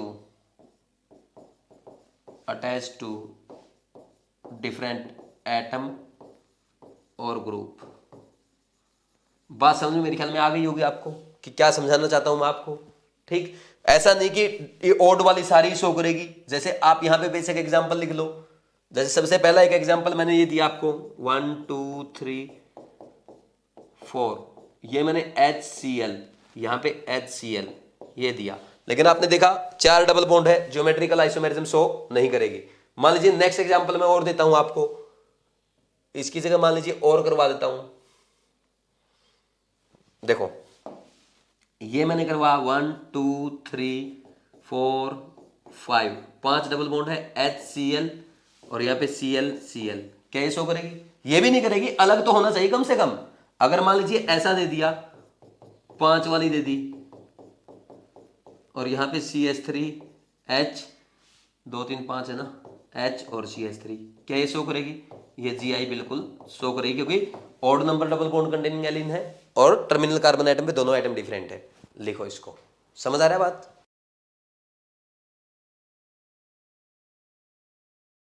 नेक्स्ट अब आप मेरे को बताओ, क्या एल्काइंस ज्योमेट्रिकल आइसोमेरिज्म शो करेगी, नहीं करेगी, क्यों नहीं करेगी, देखो नोट डाल लो, अगर हम बात करें मान लीजिए अपने को एल्काइन दे दी जाए, क्योंकि डबल बॉन्ड वाले तो सारे हमने कर लिए, अब एल्काइन का और देख लेते हैं, ये मान लीजिए, आप एक बात बताओ, ये डिस्टेंस तो हमेशा सेम रहेगा ना भाई, ये डिस्टेंस जो है ये हमेशा सेम ही रहेगा, और चाहे आप इसको इधर उधर किधर भी ले जाओ, क्योंकि ये लीनियर है, ठीक, प्लेनर नहीं है, इसलिए ज्योमेट्रिकल आइसोमेरिज्म शो नहीं करेगी। तो लिख लो alkynes do not show geometrical isomerism because they are linear, ऐसा लिख लो, बिकॉज दे आर लीनियर, ठीक। अब नेक्स्ट आता अपना 5th टाइप, इसमें लिखो geometrical isomerism in spiro compounds. Spiro compound आपने देखा था क्या होते हैं, ठीक। इसमें कैसे करेंगे हम, देखो इधर देखना एक बार, कैसे करेंगे एक बार समझ लो। स्पायरो में क्या होता है, दो रिंग जुड़ी होती है, एक ही कार्बन पे फ्यूज्ड रहती हैं। यहां पे मान लीजिए एक रिंग हमारी बोर्ड के प्लेन में है, ठीक। तो अब बोर्ड के प्लेन में होगी तो इसका एक बॉन्ड तो दूसरी रिंग का जो बॉन्ड आएगा, एक तो बोर्ड के प्लेन से बाहर होगा, एक अंदर होगा। जो बाहर होगा हम उसको ऐसे रिप्रेजेंट करेंगे, करेंगे कि नहीं करेंगे भाई, बोलो, ठीक। और दूसरे बॉन्ड को हम ऐसे रिप्रेजेंट करेंगे। समझ आई कि नहीं आई बात। तो इसको चाहे तो सॉलिड ऐसे शो कर दो, ये ऐसे बनेगा। समझ आ रही बात। यहां पे अब जो बॉन्ड इनके आएंगे, इसका किस में आएगा, प्लेन में आएगा, ऐसे बोर्ड के प्लेन में आएगा, क्योंकि ये बाहर ऐसे, ये खुद तो ऐसे है, देखो ये खुद तो ऐसे है। अब ये वाली रिंग दिखा रहा हूं, उस साइड वाली, ठीक। ये वाली रिंग ऐसे है कि अब इसका जो बॉन्ड आएगा, एक ऐसे आएगा, एक नीचे आएगा, यानी ऐसे आएंगे बोर्ड के प्लेन में। और इस रिंग का जो ये ऐसे है, तो इसका देखो जैसे इस रिंग का, इस ये रिंग जो है इधर वाली लेफ्ट वाली जो मेरी साइड है, तो इसमें ऐसे है, ये है, एक तो दूसरी रिंग का बॉन्ड ऐसे आया, एक अंदर गया, तो इधर के भी तो ऐसे ही आएंगे, एक बाहर एक अंदर। यानी हम ऐसे रिप्रेजेंट करेंगे, यहां पे मान लीजिए एक बॉन्ड ऐसे आएगा, दूसरा बॉन्ड ऐसे आएगा, ठीक। समझ आई कि नहीं आई बात। अब मान लीजिए आपने यहां पे H लगा दिया, यहां पे Cl लगा दिया, यहां पे H लगा दिया, यहां पे Cl लगा दिया। अब इससे भी क्या फर्क पड़ेगा, क्यों, क्योंकि आपने अभी एक्चुअल में आपने क्या किया, आप एक बात मान लो, ये आपकी रिंग एक ऐसी थी, ठीक, इस प्लेन में थी ऐसे, ठीक है। दूसरी रिंग अब आपकी ऐसे है, समझ आ रही बात। अब देखो, अब दूसरी रिंग का जो कार्बन है, जो क्लोरीन हाइड्रोजन एटम है, ऐसे है, क्लोरीन ऐसे है, ठीक। अब इस रिंग का क्लोरीन एटम ऐसे बाहर की तरफ है, ये बाहर की तरफ दिखाया ना मैंने क्लोरीन, तो इस क्लोरीन का डिस्टेंस, ये डिस्टेंस और ये डिस्टेंस सेम होगा कि नहीं होगा, नहीं समझे।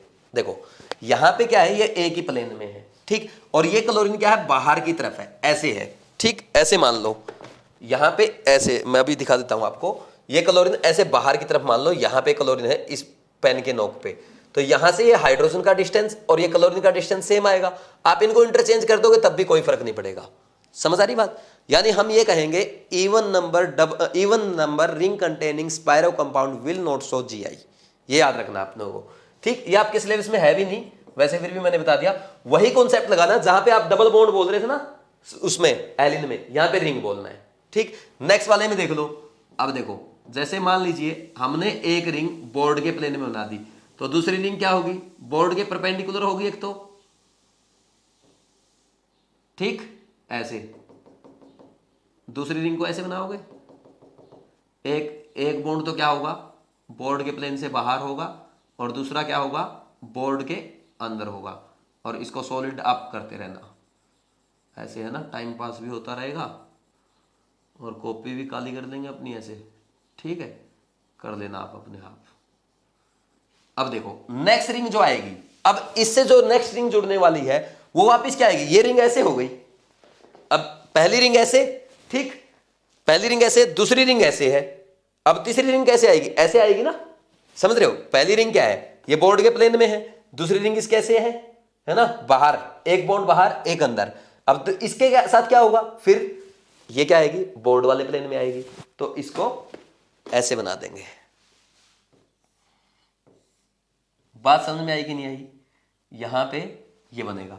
अब देखो इसके जो होंगे, एक एटम तो बोर्ड के अंदर, एक एटम बोर्ड के बाहर, इसका भी क्या होगा, एक एटम बोर्ड के अंदर, एक एटम बोर्ड के बाहर। कोई डाउट है क्या। मान लीजिए यहां पे H है, यहां पे Cl है, यहां पे Cl है, यहां पे H, ठीक, समझ आ रही बात। अब देखो ये H और Cl, ये H और Cl सेम प्लेन में होंगे कि नहीं होंगे, और सेम प्लेन में होंगे, दोनों Cl ऐसे आ सकते हैं, दोनों बाहर की तरफ, दोनों एक बाहर एक अंदर आ सकता है। तो जब ऐसे होंगे डिस्टेंस कम होगा, ठीक है, ये डिस्टेंस कम है और ये डिस्टेंस ज्यादा होगा जब अपोजिट होंगे। बात समझ में आई। तो इसलिए इनमें स्पेशल अरेंजमेंट डिफरेंट आएगा, और स्पेशल अरेंजमेंट डिफरेंट होगा तो ज्योमेट्रिकल आइसोमेरिज्म शो करेंगे। सिंपल है। अब वही नोट डाल लो, बिल्कुल कुछ भी नहीं करना है, जो आपने एलिन्स में किया था वही स्पायरो में करना है। वहां पे जहां पे आपने डबल बॉन्ड लिखा था ना, वहां पे क्या लिखना है, रिंग लिखना है, और जहां पे आपने एलिन लिखा था वहां पे स्पायरो कंपाउंड लिखना है। ठीक, तो इसमें क्या लिखेंगे, नोट डालो, even number ring containing spiro compound do not show GI। ठीक, और दूसरा नोट क्या डालोगे, ओड नंबर, ऐसा लिखना पड़ेगा इसमें, such odd number double bond containing, such odd number double bond containing double bond containing spiro compound will show GI in which terminal ring have different atoms या group at terminal atoms, at terminal carbon atom. ठीक, ये जो terminal ring है odd number में 1 2 3 3 ring वाली है, odd number वाली में जो टर्मिनल कार्बन एटम है इन पे दोनों पे अलग ग्रुप होने चाहिए, इस पे अलग ग्रुप होने चाहिए, इस पे अलग ग्रुप होने चाहिए। ऐसा नहीं कि यहाँ पे Cl लगा दिया नहीं शो करेगी, ये तो ध्यान रखना ही रखना है, इसमें तो कोई डाउट होना ही नहीं चाहिए। और इवन वाली कभी भी नहीं शो करेगी, इसको नोट करो, फिर आगे बढ़ते हैं।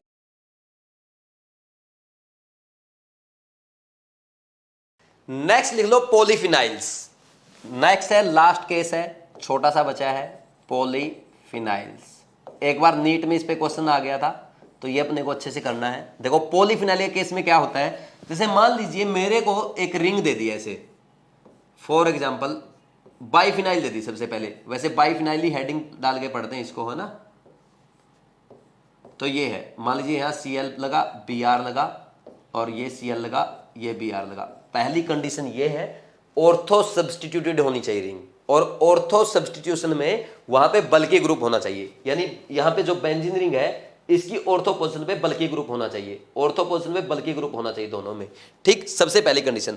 अब देखो होता क्या है, जब यहां पे बल्कि ग्रुप होता ना, आप ये मान लो मेरा ये हाथ है, ये हाथ है, बेंजीन रिंग है, तो ये ऐसे जुड़ी हुई है, और ये थंब जो है ये क्या बल्कि है, तो ये क्या करते हैं आपस में रिपल्सन करते हैं ऐसे, और रिपल्सन होने के कारण रिंग ऐसे अपना प्लेन चेंज कर देती है, ये इस प्लेन में आ जाएगी, ये इस प्लेन में चली जाएगी। बात समझ में आ रही है, कैसे करेंगे देखो। अब यहां पे ये दोनों आपस में रिपल्सन करेगी, और रिपल्सन के कारण इनका प्लेन चेंज हो जाएगा। तो हम प्लेन कैसे शो करेंगे, मान लीजिए फर्स्ट वाली रिंग का प्लेन सेम ही रहता है, ये Cl और ये Br ऐसे ही रहता है। ठीक, और दूसरी रिंग क्या करती है, अपना प्लेन मान लीजिए चेंज कर लेती है। ठीक, कैसे, मान लीजिए हम इसको ऐसे रिप्रेजेंट करते हैं कि ये बॉन्ड इसके पीछे चले गए बोर्ड के, ठीक, और यहां पे ये वाले जो इसके बॉन्ड है ये इसमें आगे आ गए। ठीक, समझ आ रही बात। तो यहां पे ये Cl लगा हुआ है, ठीक, और यहां पे ये इसका Br लगा हुआ है, और इसको अगर दिखाना चाहते हो छोटा सा भर के तो ऐसे से कर सकते हैं। ठीक है, यहां पे ऐसे,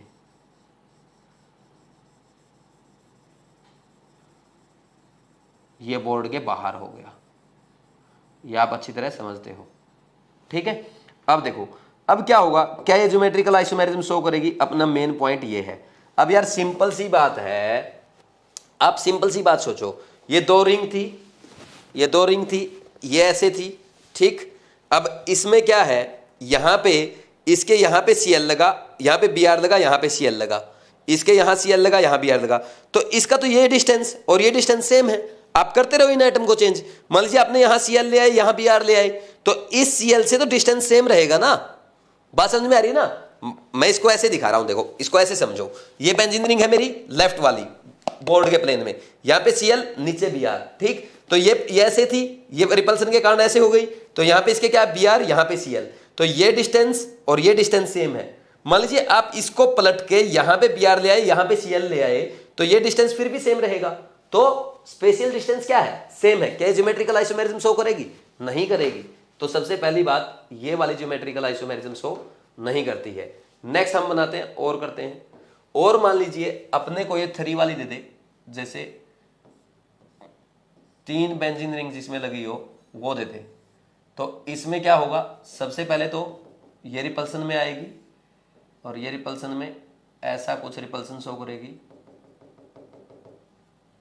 ठीक ठीक यहां पे। और यहां पे ये बात ध्यान रखना, यहां पे बल्कि ग्रुप होना बहुत जरूरी है। जैसे इस पे ClBr लगे, इसमें मान लीजिए आपने मिथाइल लगा दी, तभी रिपल्सन होगा, है ना, वैसे रिपल्सन नहीं होगा। कहीं सीधा दिखाने की कोशिश करो तो सीधा रिपल्सन नहीं दिखाना है आपको, ठीक। CH3, ये CH3 भी बाहर की तरफ आ जाएगा, इधर वाला भी, और यहां पे भी CH3 दिखाना आपको। ऑर्थो पोजिशन, ऑर्थो सब्स्टिट्यूटेड है, और यहां पे ये बेंजीन रिंग सेम प्लेन में रहेगी। एक्चुअल में हुआ क्या, यहां पे देखते हैं एक बार, ठीक। अब हो क्या रहा है, मान लीजिए आपने जो ये ली थी, ये बेंजीन रिंग तीनों एक प्लेन में थी। पहली ने क्या किया, देखो हुआ क्या, पहली और दूसरी मान लीजिए ये ऐसे थी, ठीक। तो अब दूसरी, इसका बीच वाला प्लेन ऐसे चेंज हुआ, तो बीच वाली ने रिपल्सन किया, तब प्लेन चेंज हुआ। अब आगे वाली थर्ड वाली के साथ भी बल्कि ग्रुप है, तो वो ऐसे ही रहेगी, क्योंकि अगर वो भी प्लेन चेंज कर लेगी, इनका सेम हो जाएगा, इनका रिपल्सन हो जाएगा ना वापिस, तो ये ऐसे ही रहेगी। तो इस रिंग का और इस रिंग का प्लेन सेम है, तो अब इसकी ये वाली ऑर्थो पोजीशन और ये वाली ऑर्थो पोजीशन में डिस्टेंस अलग है, और ये वाली में डिफरेंस है। बात समझ में आ रही? अभी तो मैंने वहां पे Cl को लगा रखा है, अगर Cl को मैं वहां से हटाकर यहां पे लगा देता हूं तो इनमें डिस्टेंस अलग हो जाएगा। पहले जो बना रखा था उसमें और इसमें डिस्टेंस अलग है, ठीक। तो आपको अब ये ध्यान रखना है, सबसे पहली बात, ये वाली ज्योमेट्रिकल आइसोमेरिज्म शो नहीं करेगी, ये वाली ज्योमेट्रिकल आइसोमेरिज्म शो कर रही है। एक बार इसको भी मैं फिलअप करके दिखा देता हूं। यहां पे ये वाला पार्ट थोड़ा सा और मोटा लेना पड़ेगा, ठीक।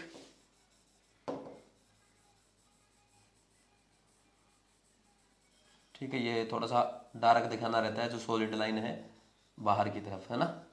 अब देखो हम क्या ध्यान रखेंगे, एक तो odd number double bond containing alkene, जो सॉरी फिनाइल्स क्या करेगी, odd number benzene ring containing phenyls will show geometrical isomerism.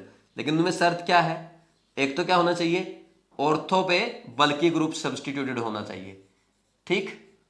पहली कंडीशन क्या है, देखो अब लिख लेते हैं कंडीशन। कंडीशन में लिखो बल्कि group should be substituted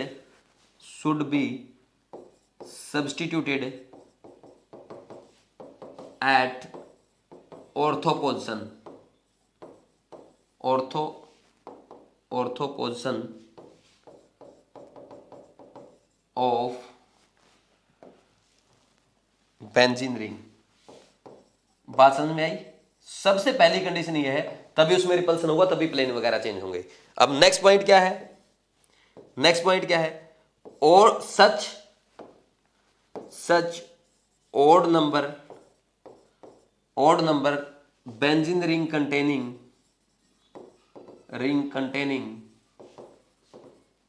polyphenyl will show GI in which different group is attached at ortho position,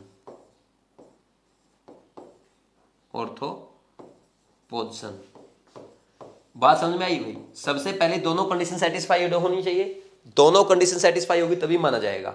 ये नहीं कि एक, पहली बात दोनों होनी चाहिए, ठीक। और ओड नंबर भाई, जिसमें odd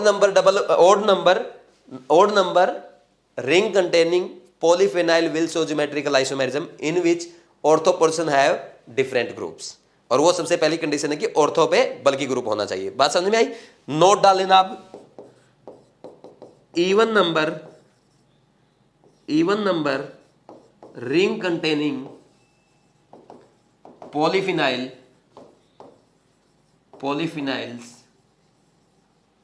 will not show GI, ठीक। अब देखो भाई, ये हो गया आज आपका पूरा। अब आगे देखो, तीनों को समराइज कर रहे हैं, आपकी एलिन, स्पायरो और पॉलीफिनाइल्स। एलिन की अगर बात की जाए तो odd number double bond containing alkene geometrical isomerism show करेगी, जिसमें टर्मिनल कार्बन एटम क्या है, डिफरेंट ग्रुप या एटम से अटैच होने चाहिए। अब बात आती है स्पायरो की, उसमें भी क्या है, odd number ring containing spiro compound will show GI in which terminal carbon atom is attach to different group और एटम्स। सेम है बिल्कुल। इसमें क्या है, odd number benzene ring containing polyphenyls will show geometrical isomerism in which ortho position have different group. और सबसे पहली condition क्या है एक्स्ट्रा इसमें, कि ऑर्थो पोजीशन पे बल्कि ग्रुप प्रेजेंट होने चाहिए। लेकिन इवन वाली किसी में शो नहीं करेगी, चाहे वो एलिन है, चाहे आपकी स्पायरो है, चाहे पॉलीफिनाइल है, इवन नंबर वाला किसी में शो नहीं करेगा। तो ये था आपका ज्योमेट्रिकल आइसोमेरिज्म, कि कौन से कंपाउंड ज्योमेट्रिकल आइसोमेरिज्म शो करेंगे, कौन से नहीं करेंगे। तो बहुत अच्छे लेवल तक ज्यादा से ज्यादा क्वेश्चन मैंने आपको करवा दिए, इसलिए आपका लेक्चर बहुत लेंथी हो गया। बड़े पेशेंस से आपने सुना, इसके लिए मैं आपको धन्यवाद बोलता हूं। और ध्यान रहे, इतनी क्वेश्चन प्रैक्टिस मैंने करा दी, इसके अलावा आपको और कुछ करने की जरूरत नहीं पड़ेगी। लेकिन एक ध्यान रखना, फर्स्ट, सेकंड और थर्ड टाइप जो है उस पर सबसे ज्यादा फोकस आपको करना है। अब जो लास्ट की तीन है, एलिन्स है या स्पायरो है या पॉलीफिनाइल्स है, वैसे आपके सिलेबस में नहीं है, एक बार एग्जाम में पूछ ली थी, इसलिए मैंने आपको करवाया है। तो अब अगर इनकी बात की जाए, ये आपके ऑप्टिकल आइसोमेरिज्म में अब आपको बहुत आसान लगेगा, इसलिए मैंने आपको इतना डिटेल में और जोर देकर के समझाया है, ताकि आगे आपको इजीली समझ में आ जाए। तो इस लेक्चर में जो हमने टाइम इन्वेस्ट किया है, इसका बेनिफिट हम ऑप्टिकल आइसोमेरिज्म में लेंगे और इजीली हम फास्ट कर लेंगे। आप इनको अच्छे से समझ के करना है, और जो क्वेश्चन प्रैक्टिस मैंने कराया है अच्छे से कर लेना। आज थोड़ा एक्स्ट्रा टाइम लगेगा, लंबा लेक्चर था, आपको ध्यान से करना है, कर लेंगे। मुझे पूरी उम्मीद है आप अच्छे से मेहनत कर रहे हैं, इसी तरह मेहनत करते रहो, एक दिन हम कामयाब होंगे जरूर। Thank you.